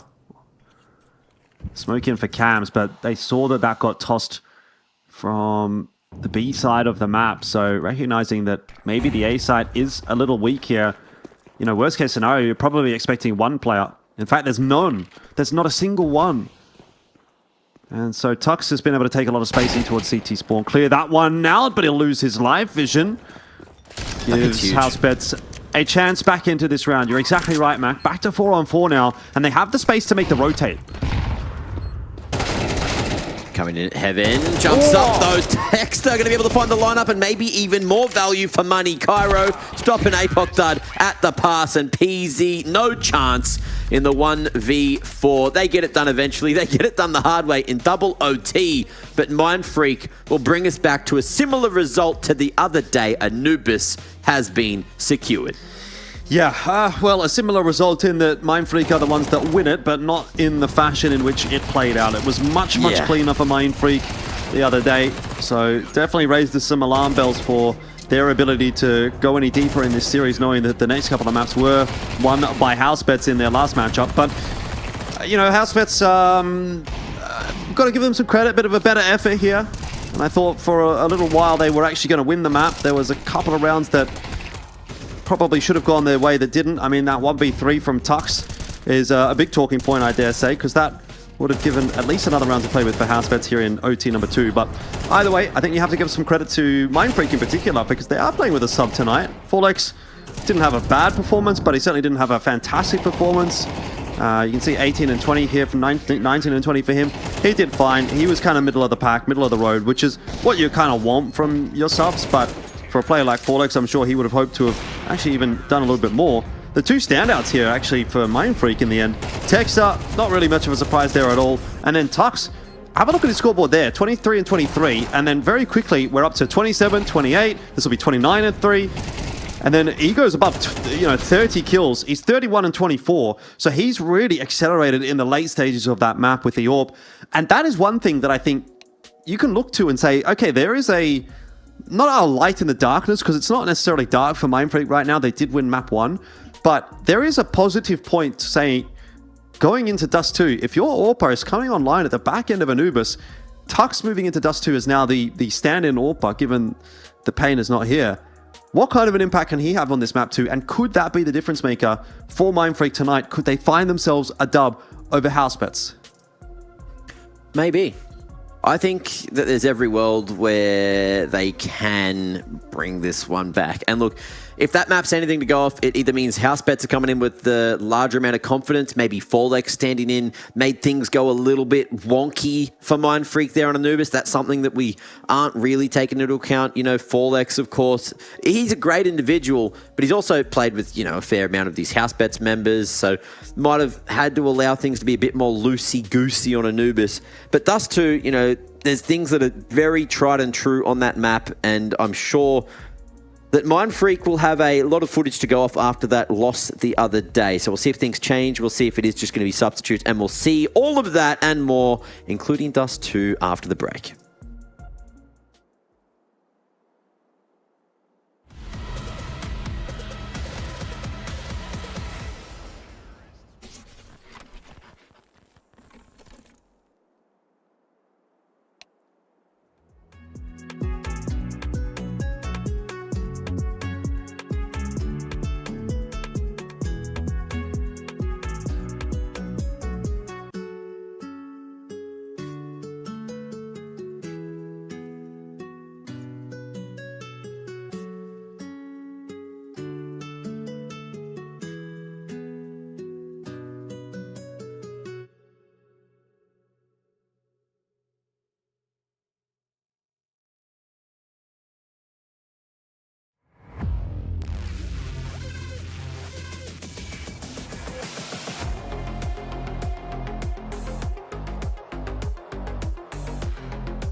Welcome back into the second map. Man, it feels like we probably should be into the third map by now. We had a double OT on map 1, but still the result was the same. Mindfreak got a little freaky on Anubis. Maybe they got a bit too freaky, Mac. I don't know. Is there anything that's too freaky for you? Probably not, is my gut feeling. But we are on to map 2. Scoreline's 1-0. Mindfreak with the lead once again. The question is, can Housebets do what they did a couple of days ago and reverse sweep this series? Yes. They've done it once before. They can do it again. But I feel like the confidence is certainly going to be dripping out the roof. Maybe not for Mindfreak to make a 2-0 happen. Although stranger things have happened in the past. But yeah, they looked incredibly lost on D2. Maybe it's a map that they didn't have a chance to sort of incorporate into the map pool after bringing Cairo into the mix. But yeah, overall, let's see. I'm happy just to sort of kick back and have a similar map as before. But also, we do currently have the Asian ECL playoffs happening at the exact same time. It's currently the upper bracket final with Linvision and Tyloo. Spoiler alert for anyone that's watching and doesn't want to know the result of that game. You've been spoiled. Mute it now. 30 seconds. Yeah, quick. Tyloo won map 1. But the thing is, they caught up. They started so much later than our game, but because we went double OT, hey, look where we are, huh? And I hear the game starting. It's time for Dust 2, maybe. Maybe. Yeah, what was the scoreline there? 13-9. So, yeah, I can see it. Look, it's always going to be a pretty interesting match between Linvision and Tyloo. Those two teams, I think on their day, can beat one another.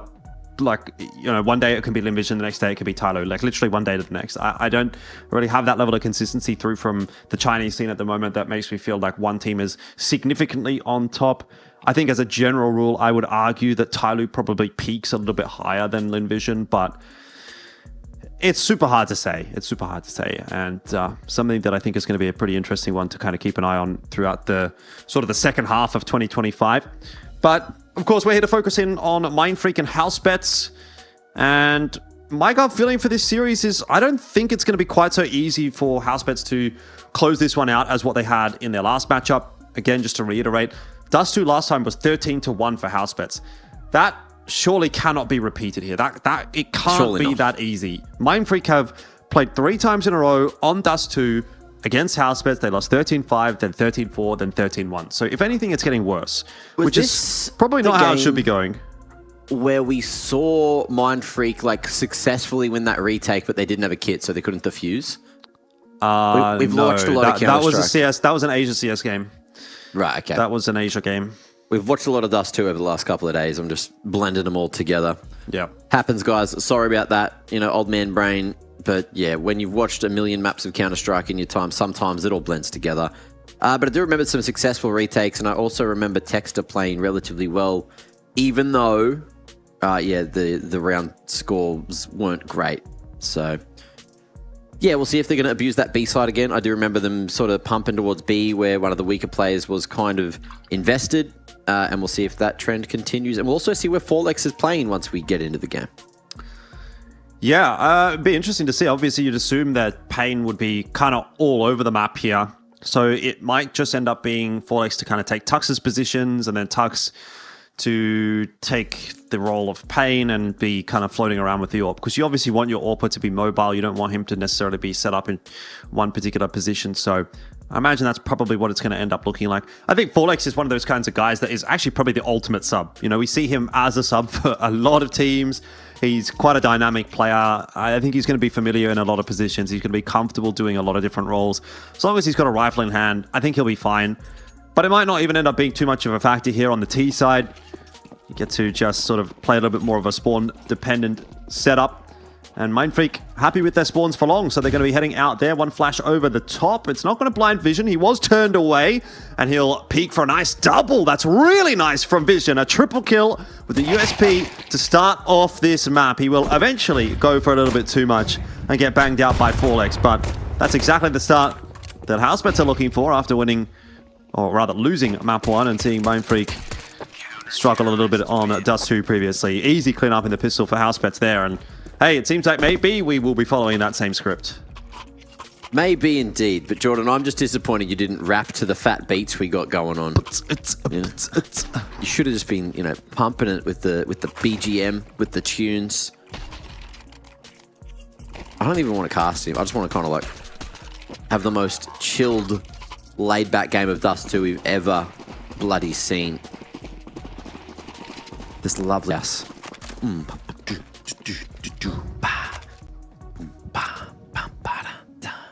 Mindfreak not gonna make it far. Up at dark, the point where they're parking the car. But you gotta worry about Damien with the MP9 going, Bert, they ain't going to make it under par.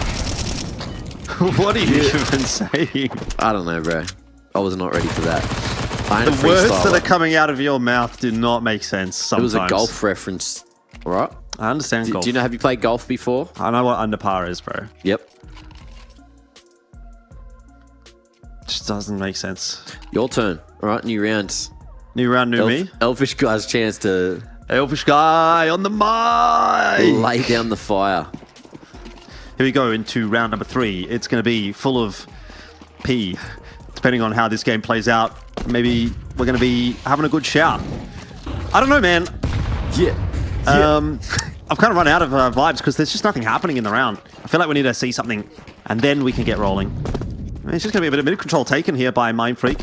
Also, as to whether or not this round will be full of P, that really just depends on Mindfreak, I think, at this point, because Housebets, they're all set up nicely, but Mindfreak have got a cheeky little buy-in here. Not a whole lot of util.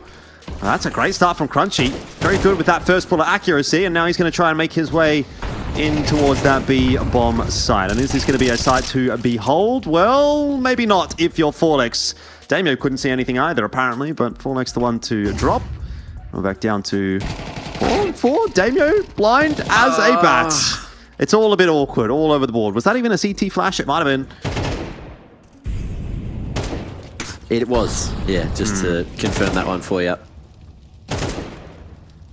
Although, odd position, Text are going to win that one, which gives them a very good opportunity. Vision thinking about going for the knife game, but the spray transfer is that much tastier. $1,200 dues in the bank for the 2K.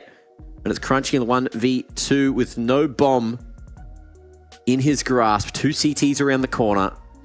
A generational little spray transfer is going to be needed. And if anyone has played enough aim trainer, it's this man, but not expecting the swing from behind the box. Drox gets the job done for a third. And Housebets, yeah, look, the prophecy was they were going to run away with this and get straight back into the game. And that prophecy is coming true so far. Yeah, Vision seems to just be getting away with whatever he wants to on this map at the moment. 3-0 the lead.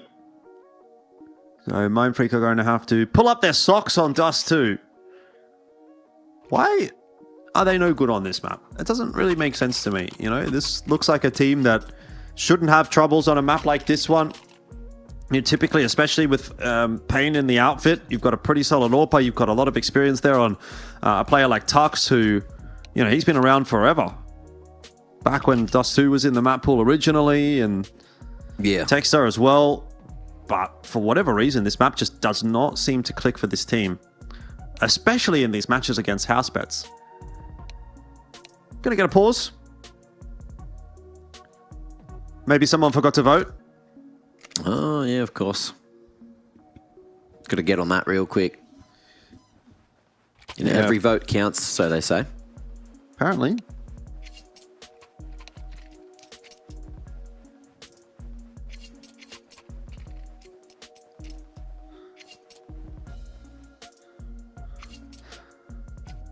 We've got a bit of a packet loss issue for one of the players here in the server. So we'll just be waiting that one out. Hopefully it shouldn't be too long. Might have to get on the blower with Aussie Broadband, sort it out. Does anyone use anything else in esports? Superloop?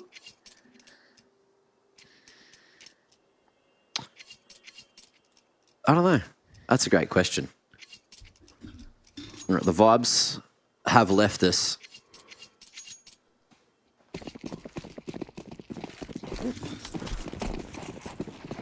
All right, fair enough. Time for Mindfreak to lock in, but just pistols and armor. So it might not actually be time. It might be time to just wait one more round. Yeah, this one's going to be rough with the pistolas. But, oh, the timing couldn't have been better for Mindfreak. Pumping out just as the knife was pulled from Vision. Not a good place to be for him with that weapon in hand. And now it is just going to be them trying to keep the time and going incredibly quick across towards the site.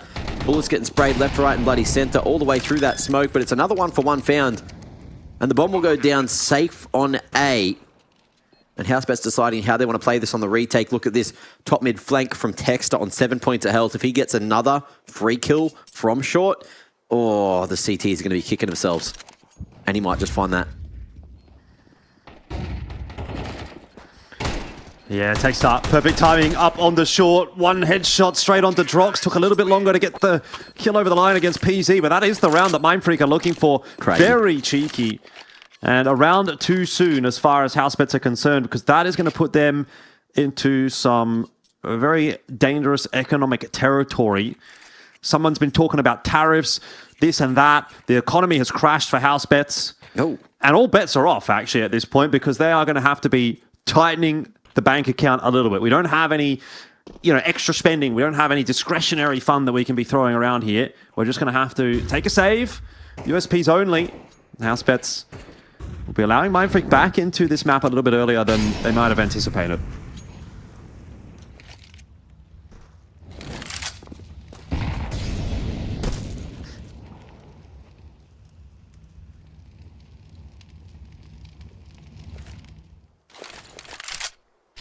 All the way up mid, up short, and Housebets with the 5-man stack towards the A site.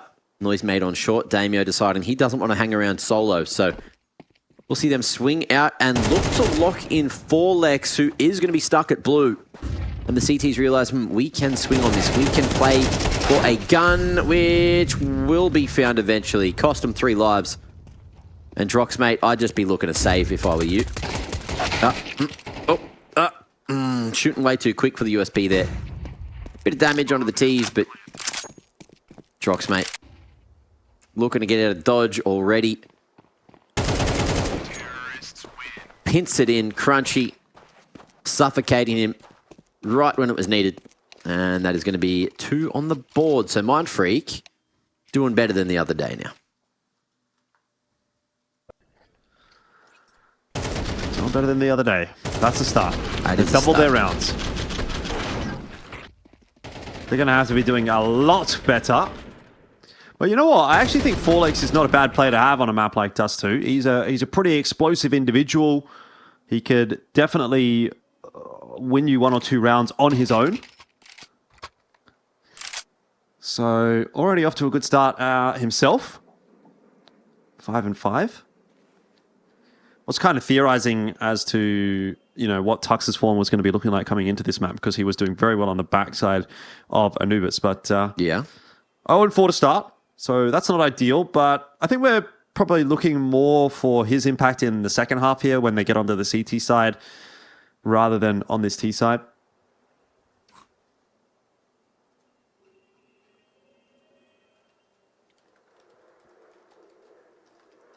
Unfortunate scenes. Looks like a tactical, but it will be a technical. And Housebets will be back with us in... What do you reckon the time it takes to start a PC this... Oh, if that was a full PC restart, he got back real quick. Maybe dipped halfway through the last round. Either way, we're back already. And it should be right as rain to get that by cranking.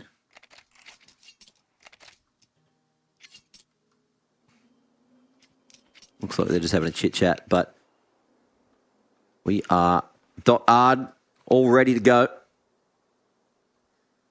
Bit of banter, bit of typing. And let's see, Forlex doesn't have the best spawn for Mindfreak, but they might just go towards A anyway.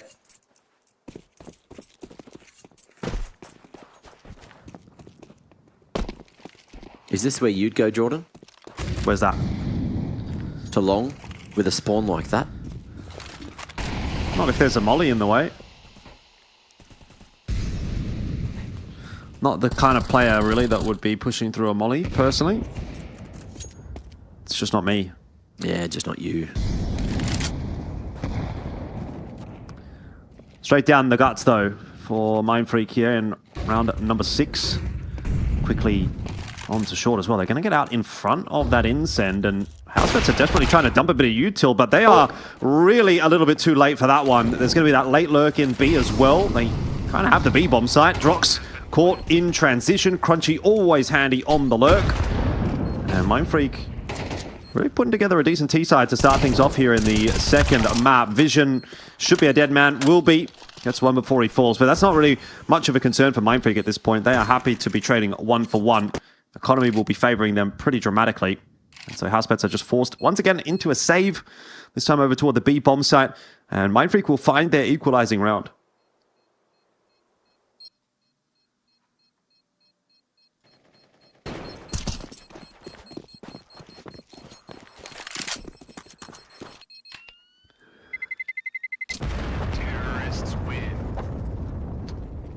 We are on for a game of Counter-Strike. You love to see it if you're here for a good time. But where to from here, Mindfreak, given the beest of B spawns you've ever seen? Will they take it? Will they commit into a mixed bag from Housebets?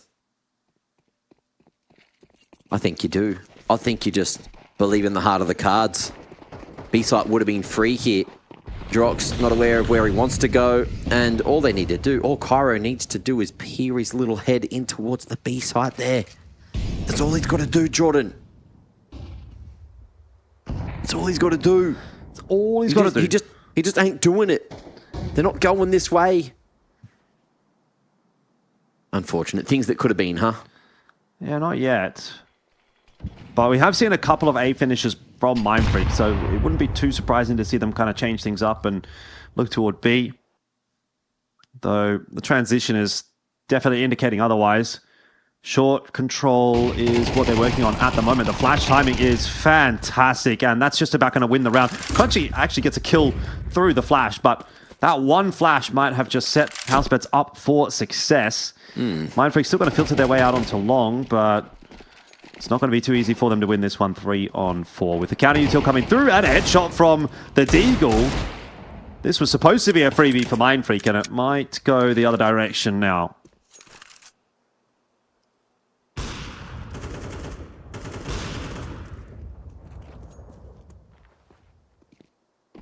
Furious Smoke should be bleeding shortly. Disrespected even. Mindfreak just going through.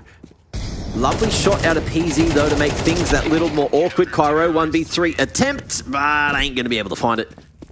And that's going to be Housebets off to the lead again, 4-3. And Mindfreak, the economy is there for another full reinvestment. Housebets, it got a little costly, but in the end, with the double AWP setup, mate, they are in a position to succeed. Well, how's Damio on the stick? Not too bad. He actually used to be the primary AWPer at one point for this roster. Of course. Not a very long period. He, I think, is probably better suited as a secondary AWPer, but definitely gets the work done. Looks like Tux is starting to come back online as well now that he's got an AWP in hand. That'll be an opener for Mindfreak, and they can really make amends for themselves if they do just pick this round up again. Reset the Housebets' money. Easy. Waiting for the push to come through from Mindfreak, and it looks like Mindfreak do want to kind of bring a little bit of a faster style in to this map. PZ looking over the top of that smoke. Ooh, CT smoke. Toss out here as well. Mindfreak with a nade into the smoke will be able to see PZ. And it seems as though, unless Apoctard does something really special here, they should be getting into the site. They should be making amends for dropping that last round, but I said Mindfreak wanted to pick the pace up. They will actually slow it down a little bit here, and that's wise, as they're able to dig out Apoctard. They take the long control as well. Now they get the bomb plan down. The Drox is hanging around, and he could lose his gun for that. Cairo doesn't seem to have spotted him out. I think Drox has the info that he's in pit. So that will be a kill. Does go the way of the CT side. Drox with this grenade should be picking up Crunchy as well. And a clutch is on. The 2v2 is possible here for Housebets. Well, especially if that shot's going to be missed by Tux. He's out in just no man's land. He's really given Forlex a lot of work to do. That's a clean first shot and a nice tap away on the second. Sharp aim gets the job done this time for Mindfreak. 4-4 will be the score, but that was way too close for comfort. You'll take it.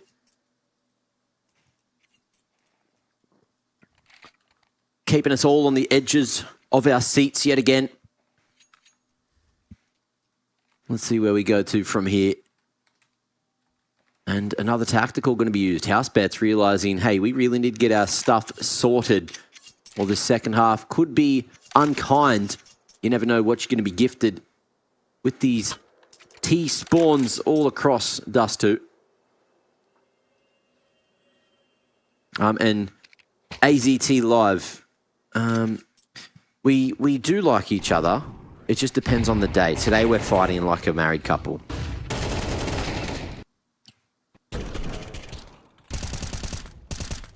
What's with all the passive aggression? Yeah, have we been passive aggressive to each other? I didn't really think we had been. I mean, you are a bit of a shitter sometimes, so... Yeah, but you are too, right? Dickhead. Didn't ask, really, but anyway. What was that sound? I think I'm the problem, because people used to say the same thing about me and Ben Green when we used to cast together. They'd say oh, do these casters hate each other? It's like, no. I just like being confrontational on the broadcast, because then you have something more interesting to talk about.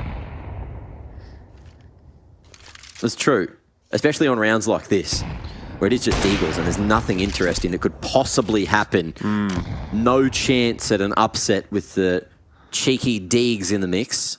Not this time. Nah, 4v5 would never happen. Oh, you could just go back into the Murloc spec again.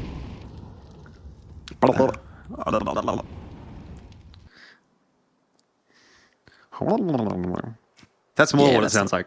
That's the one. That's the one, mate. Yeah, these casters are pretty cool today. I think they're silly. Silly individuals.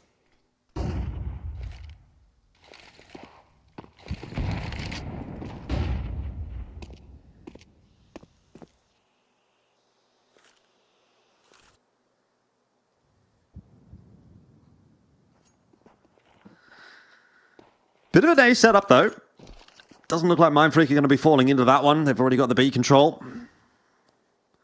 So there'll just be the CT cross smoke toss in for Mindfreak that'll just keep Housebets interested.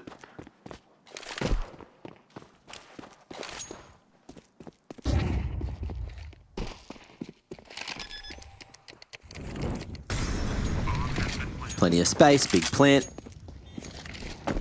And Housebets... Yeah, look, exits are probably what they're going to look for, if allowed. Vision, not going to be part of the party. Drox, he does have that scout, which can certainly be effective at range, but when the pre-fire is right on your line, you don't really want to be stepping into it. Apoc that as well. Ooh. Okay. He's having a red hot crack.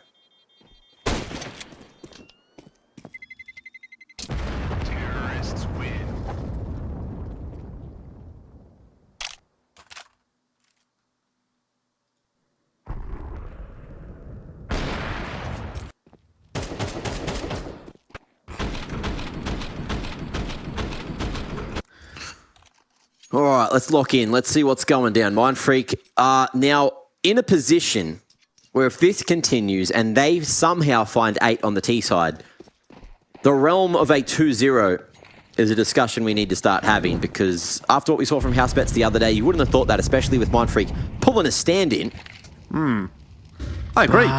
It's now at the point where, yes, that could certainly happen. And Forlex is kind of a goat, so that's a bit awkward from Techstar. Good trade from Tux. You don't hate it necessarily if you're Mindfreak 1-for-1 at the start of the round on the T side. There are worse things that can happen.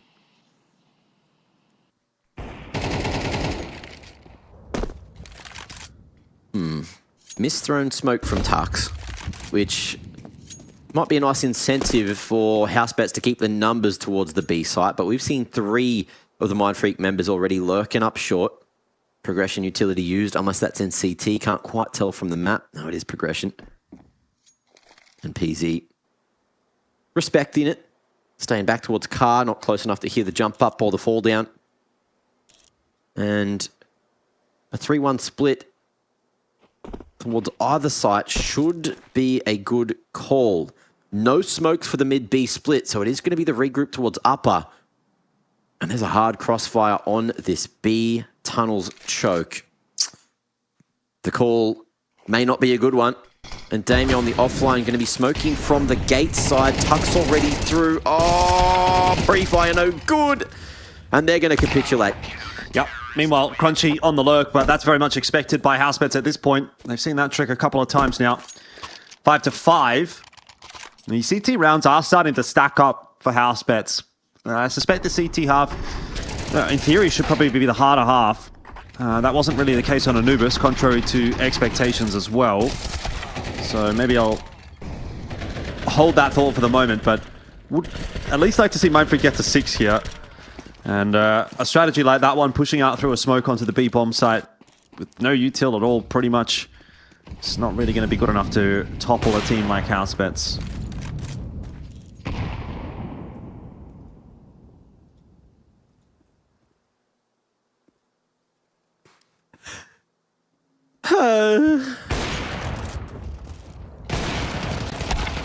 What a bloody round. And a faster one this time. 2 for 1 already. Mindfreak going for a different approach, and it's out uppers again through a smoke. But this time, after getting that pick towards B ramp, they knew that the B site defenses were thinned. Apoc Doug going to be able to answer with 1 and stop the split from happening. Cairo falling. Numbers strong for Housebets. 3v2 on the retake, but getting into B can always be a problem. Can indeed. That molly will buy a little bit more time. Forlex, though, looks like he just wants to get aggressive. The flash, really, really good. Couldn't quite land the extra spray down onto PZ, but he's done some real damage. Tux cops a little bit of a tickle from that grenade. Molly into car, flash over the top. Tux will avoid that one nicely, but he needs a clean first kill, and he'll get that onto Apoc Dud. Oh, as well. Oh, PZ was the freebie. Apoc Dud was the tough task, but Tux did not even take a single point of damage in the 2v1 beyond that grenade.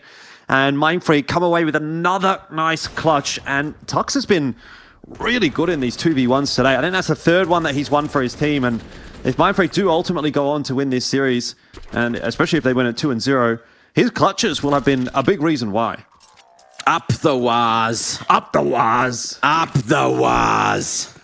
Go the Broncos. Ooh, actually. I don't know about that one. Yeah, come on, man. Queenslander, Queenslander. Cattle dog. Cattle dog. And Forlex towards uppers. Team killed Crunchy. If you know, you know. Our international viewers are going to have absolutely no idea what's going on. Yeah, but that's why it's a domestic broadcast. You know, it is. I guess it's a Saturday in Europe, so everyone's up and at 'em, enjoying the early hours of the day with some Oceanic CS, of course. Why would everyone be Adam? Because they ain't Eve, mate. And it's not even Stevens going down here. It is just going to be 8Ks up against a bit of a mixed bag. Nothing even about it. And even the numbers favouring the worst of the two. Winnable. A chance in a field of thorns. But Texter, a man of steel, built like it. Hilo set up to get past another to swing off the contact, but he's been seen. Awkward for him, and there's no getting past that many numbers. Housebets hedging their bets with 6 in the half.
Back on into the second half here, and it's a very even scoreline.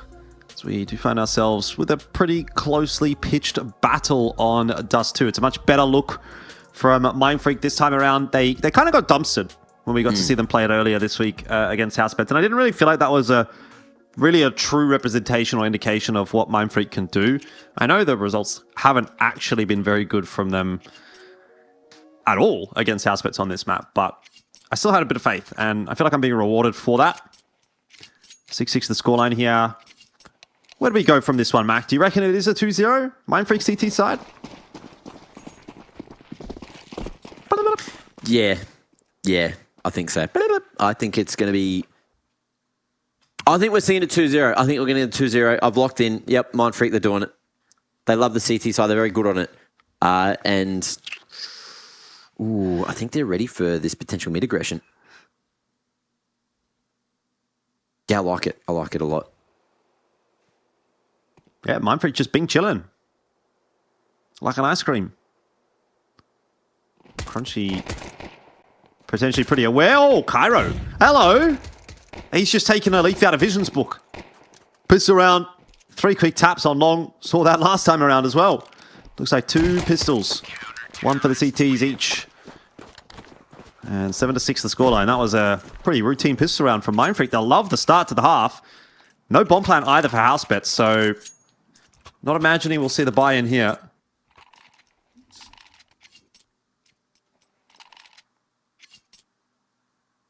Yeah, we'll see if he gives it a red hot crack.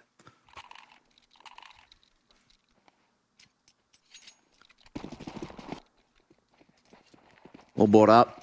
M4s for Cairo and Texter. Where are the T's going? Ah, they're just chilling. Look how deep they're chilling. Their legs up chilling. They're so far back. Putting the round in the chili bin. On ice. Couple of frosty crackers in there. Cold ones to be had. Bit of grog in the mix, you know. All the goods. Yeah, Jordan, tell us about your day. This is going nowhere. What did I do today? I went for a run this morning. It's pretty nice. It was about 22 degrees here at Sunshine Coast. Very, very nice day. Blue skies, beautiful stuff. As Tux has no problems cleaning up Avoctad. So that was my morning. Went for a little bit of a jog. Just a light jog, you know, nothing too fancy. It wasn't a run per se. Came back home. Had a bit of lunch. Bit of a relaxing afternoon. I had a book that I finished off. Was reading most of the afternoon and played a little bit of Enderall. I don't know if you've heard of that. It's like a Skyrim mod. It's very good. Recommend it for anyone that's a Elder Scrolls fan. I saw that the Oblivion game, you know, the remake came out, and I thought, I'm just not paying $90 for that. But I do have the RPG bug, you know what I mean? I want to play it. So I decided I'll play Enderall instead, which I've played once before. What's the difference? What's the mod do? It just like makes it a new world and new sort of... It's basically a new game in the Skyrim engine. Just think about it like that. But it's very enjoyable if you're a Skyrim fan. Nice. Yeah, that's what I did. And then it was time to cast some CS. And now here we are with the scoreline 8-6. Mindfreak winning that last round, you know, very comfortably. So second half starts off with a bit of a deficit for Housebets.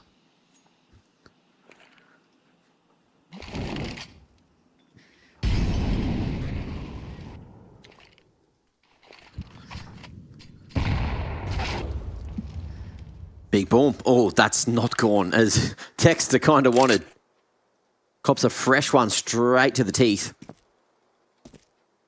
Now we got that 2-2 split for the defense. Crunchy looking to get some info back down B ramp, but commits to the turtle instead. And unfortunately, that means it's going to be a longer rotation for the B site individuals. It'll all depend on how much time the A site players can buy. But with that smoke, oh, it's risky business.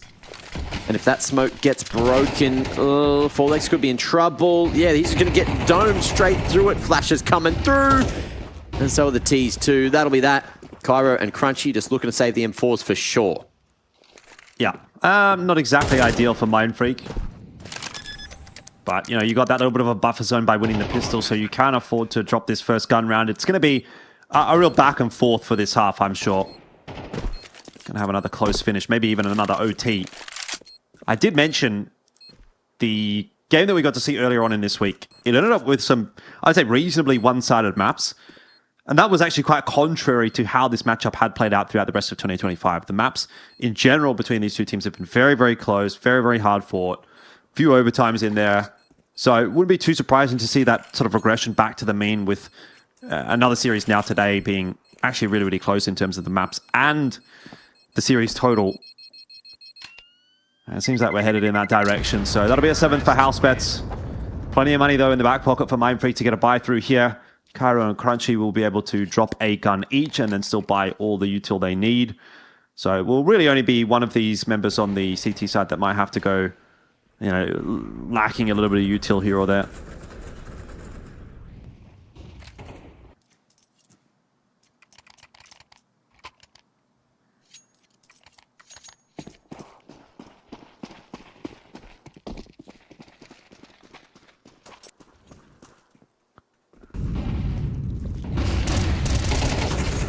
Faster approach, long spawns there, as are the flashes, and as is 4lex. But he's going back in. Try of all things. This is not how you do it. Flash comes through eventually. The support was great, but unfortunately the second phase of shots just weren't. But the CT's bringing numbers to the party, and they are still looking to fight for long. Yeah, everyone was just jumping all over the place there. Very hard for 4lex to hit those shots. He actually ended up going down to Drox mid-air. So maybe a bit of fortune for Housebets in that one as well. That's a great shot from Damio onto Crunchy. Got 3 players set up here for Mindfreak. They are prepared to hold on to long, but Housebets are not prepared to contest it. They have set Damio up to keep an eye on things. That smoke not quite landing where they would have liked it to have. Kairo's going to have to check blue bin, which he'll do a pretty good job of. Now he's got this smoke to play around. Peeking back onto the line, he'll actually get both. The smoke's worked out. It's worked out to perfection, and he does a kickflip as well on the way out. What a sick lad. It's a bit like you, Mac. You used to be a bit of a sick lad, you know. Yeah, Shaka bra.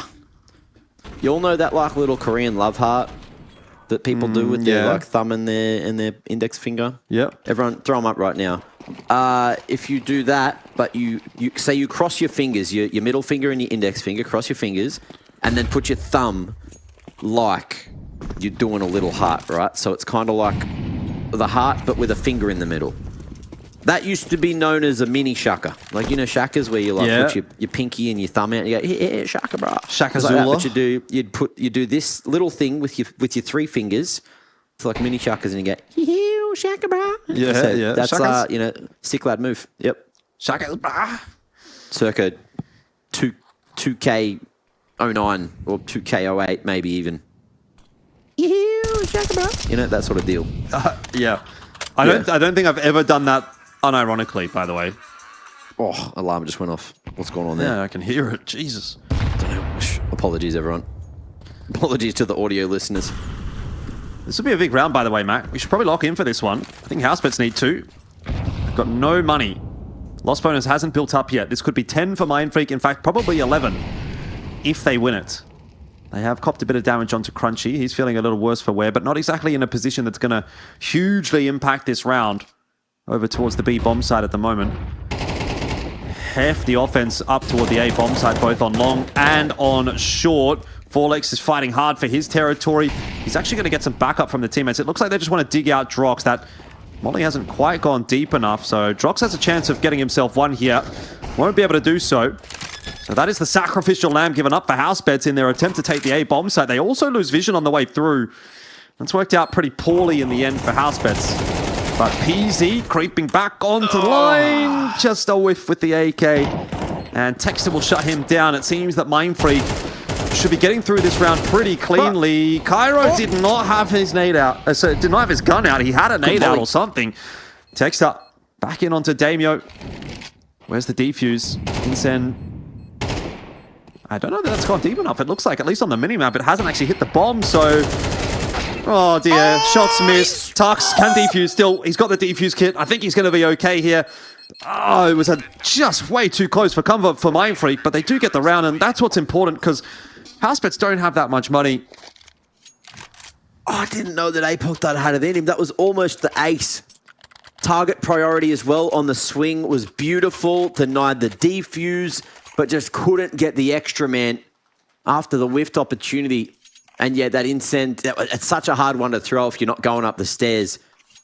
You really need to sort of practice that lineup. Otherwise, you're never going to be getting that one landing on the package.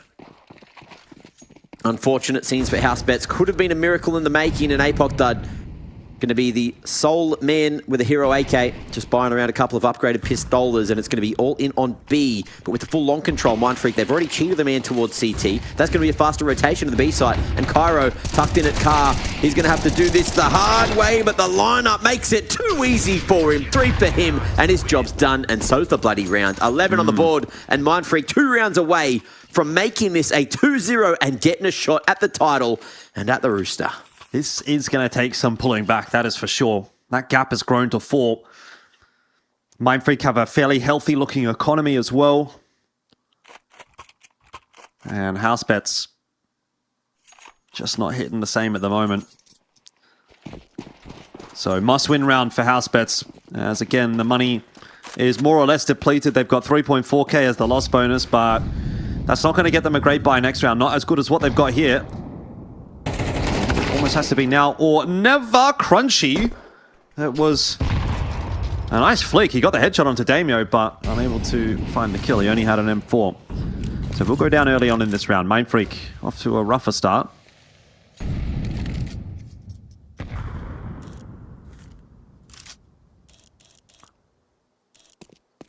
Action-packed towards the end of this map, and Housebets, they are looking to convert this 5v4. 3 players. Oh, going with the slow peek out into that after spotting it. Forlex. He used to love a good re-peek, and this time Tux is going to do it that bit better, and with an AWP of all things. Brings it back to the 3v3, and in the meanwhile, Damio on 10 points of health has gone out on B, drawn the rotations. Bomb's actually coming this way, but the CT should beat the bomb. Oh, I have no idea how this one's going to play out. Okay, Vision has heard the rotation. He's called the bomb back to A, but again, because it's gone to T-spawn already, it's a long way for it to go. And the CTs, they're going to get to CT in time. APOC Dud at least has the smoke for the cross, which he'll have to throw on the run. Vision, if he falls, it'll go down to a 2v1, but the last man has been heard going to CT. And Vision making his way up short, the molly down as well. We'll tag up Techstar, we'll take the one-on-one if he's given it, but no, he beats it. He catches the timing, and APOC Dud, he's up on site. Oh, Techstar may just win this. Cover from short, not the best place to be, but the info's now there, and Vision, it's a win both ways, but Vision gets it that better. Oh, that was tough to watch. Yeah, I honestly think Techstar, if he resets that spray, he wins that fight. But yeah, he doesn't want to make that decision in the spray battle. Very, very, very close. But Housebets are hanging in there. I thought as soon as Techstar got that kill so cleanly, he's going to win that duel. Yeah, it looked good. Vision, the spray control, wrangled back through the box eventually. And a tactical going to be used off the back of that, because Housebets will need a few more rounds to convince us that they want this comeback to happen. At least this round in particular should, on paper, be easier. It's just that MP9 and a couple of upgraded pistols. Well, Crunchy will go for the scout there. Toss it across. Or has he sold it? Oh, he sold it for the Kev Deeg combo instead. And it didn't last long. No. Nice try, I guess. What's Tux almost made it through to? the doors. Oh, they're making footsteps. They're going to be heard. No, they flashed forward. It's a play. It's a nice little set play. Forlex. Big banger. But the T's were ready, or at least Trox was. Not quite for the second man. And that's going to be a gun now retrievable. It's Cairo's time. Here we go. Let's see what he can do. Holding on to that 5-7 close range. Pop a couple of heads. Would be nice. Not going to happen this time around as Damio will get the entry, and that'll probably be the round done and dusted. There was that fast flank coming through. If Cairo could have held them up, got a kill or two, it might have been something in this round. But from here, surely nothing. And that is now the gap starting to close again. 2 rounds the difference. Housebets are fighting for their lives in ESL Challenger League Season 49.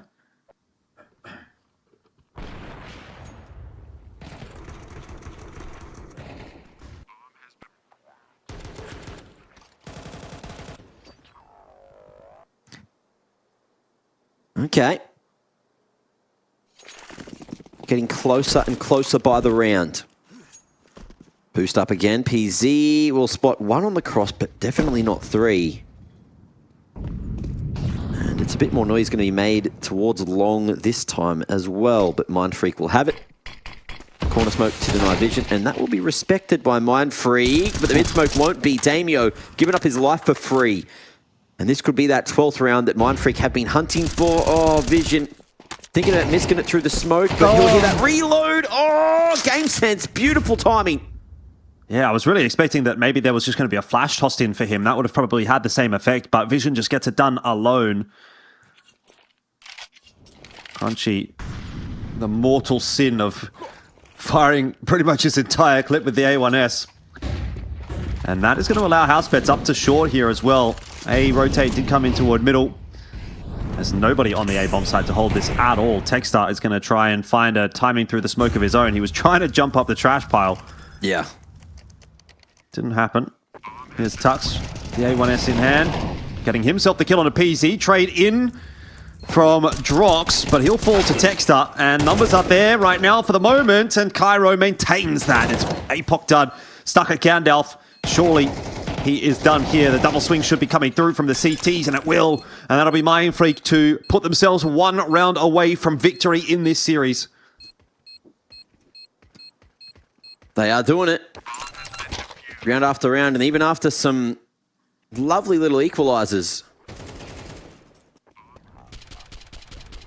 It's just constantly looking harder and harder, and the T's just are not trading like we saw from Housebets the other day. Just in odd positions, caught on weird lines. Mindfreak playing a little bit more loosey-goosey. Maybe it's because they have the sub there, thinking, yeah, all right, let's just let ourselves off the leash and see what happens. And, well, it's looking good enough here on D2. Crunchy, let's see if he's learnt his lesson, if he gets left alone back at mid. But he'll be sending it towards B instead this time. Bomb, still outside long doors, trying to figure out where it wants to go for Housebets. And the T's just wanting to make sure they don't give up any picks for free this time. Or else elimination may be on the other side of this round. Yeah, most definitely. They're still holding on to a decent portion of their util here, Housebets, as we enter the mid-round. Trying to give PZ a bit of time to work with the AWP, but time is going to be running down. Mindfreak not feeling like they need to be doing too much at the moment. Set up on some nice lines. Tux watching short. You got Forlex, a fairly aggressive position on long, not seeing anything through the bedroom doors, and he's going to start to make his move now, which is unraveling the puzzle a little bit. So Mindfreak going to start to set up their defenses elsewhere. Double swing into mid. It's going to work out quite nicely. 2 for 2. And at the top of mid, Forlex has managed to make his wrap all the way around behind and grab 1 more. It's just Cairo at the back of sight here. He's going to have to pick his timing nicely. Has been spotted out. Oh, he holds the spray. And Drox just went straight into it. That is unfortunate. It leaves Vision alone. And Forlex on the line with the AWP. The super sub is going to get it done. Mindfreak find a 2-0 tonight, and they book their ticket into that grand final against Rooster. That match will be tomorrow. It's a best of 5, but they take revenge for the loss that they had earlier on in this bracket against Housebets, and they do it quite easily this evening. I'm going to have to say I don't agree with that swing at window. He knew that there was at least 1 AWP in play and wanted to get the equalizer to a 1v1. But it's rough at the best of times. And that'll be that. 2-0, Mindfreak making it happen, getting revenge, having to go for a lower bracket run all the way to the grand final. And I dare say we will see the best of Mindfreak tomorrow. Today, yes, things got a little crazy there on Anubis. It was great to see Housebets coming through with a fully different brand of Counter-Strike for the first map, but the second one, yeah, just a few too many mistakes, getting abused by Mindfreak. And this is where we've ended up, 2-0. A faster affair on a beautiful Saturday evening And I think Housebets are going to be kicking themselves in the long run after that. Yeah, that's a little bit more like it, isn't it? For Mindfreak. Obviously, it's unfortunate for Housebets. You would have thought, looking at this, all signs should point towards a Housebets victory today. They won the upper bracket game. There was a sub for Mindfreak, but not the case. Housebets, I think it could have been a different story had things gone a little bit differently on the first map, and maybe even the first half of the first map, right? They got the pistol round, they got the first anti-force buy, and then beyond that, it was really struggle street for them. If they could have gotten to 4 or 5 rounds on that first half, even T side, that's not great, T side of Anubis, but if they would have had a little bit more to play with, I think they might have closed out that first map, and you come into the second map here with a little bit of a different mentality. Could have been a different story, but unfortunately, not the case for Housebets, as they are going to be eliminated here in 3rd place in ESL Challenger League. So it's obviously not the worst performance from them. Like, top 3 in an event like this one is a pretty respectable result. But with the nature of it being, you're basically top 1 or bust, that being obviously the EPL slot, unfortunately, it will leave a bit of a sour taste in the mouth of Housebets that they don't get to have a crack at Rooster once again, find that rematch. But look, I'm personally quite happy to see Mindfreak going through. I think it's good to see this Mindfreak roster still having some moments, because I was a bit worried for them after having seen their pretty quick demise at Defrag Invitational. They really didn't show up in the way that they wanted to there. So I'm happy to kind of see that the roster is more or less still sticking together. There has been changes since then, of course, but going into this game against Rooster, I wish them all the best. I think it's going to be a tough game for sure. I'm still backing Rooster to win it, but I'm happy that these are the 2 teams that we've got through to the grand final. Yeah, and look, that grand final could be spicy. It's looking like there is a potential for Train to get picked up in that series. It's Housebets that's been banning it here on the mainstream all week long for Oceania. So, yeah, we will not see Inferno. We won't see Ancient to the look of it, and it will be a very interesting map pool to figure out exactly who's going to be taking home all the bacon, and that's shots at going overseas. Jordan, mate, it's been a pleasure. Indeed, it has, Mac, mate. But we'll be back again tomorrow, so the pleasure is all mine. Or maybe it's all yours. Maybe it's everybody's. But we're looking forward to that grand final. We'll be back again tomorrow, 7 p.m. Australian Eastern Standard Time. So do make sure you have that one locked in your calendars.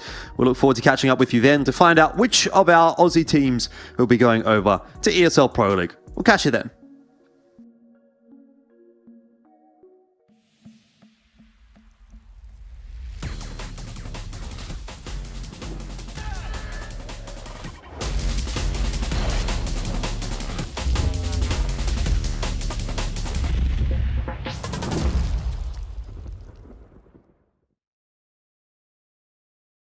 Think you've seen it all? With Faceit Watch's Point of View Selector, you can experience the game from any pro's perspective. Use the multi-view feature and customize the stream with up to 4 angles. Control what points you see while earning rewards. Drops are activated and lucky winners will receive Faceit points. And if you ever miss a match, VODs are now available. Get instant access to demos with multiple POVs and commentary.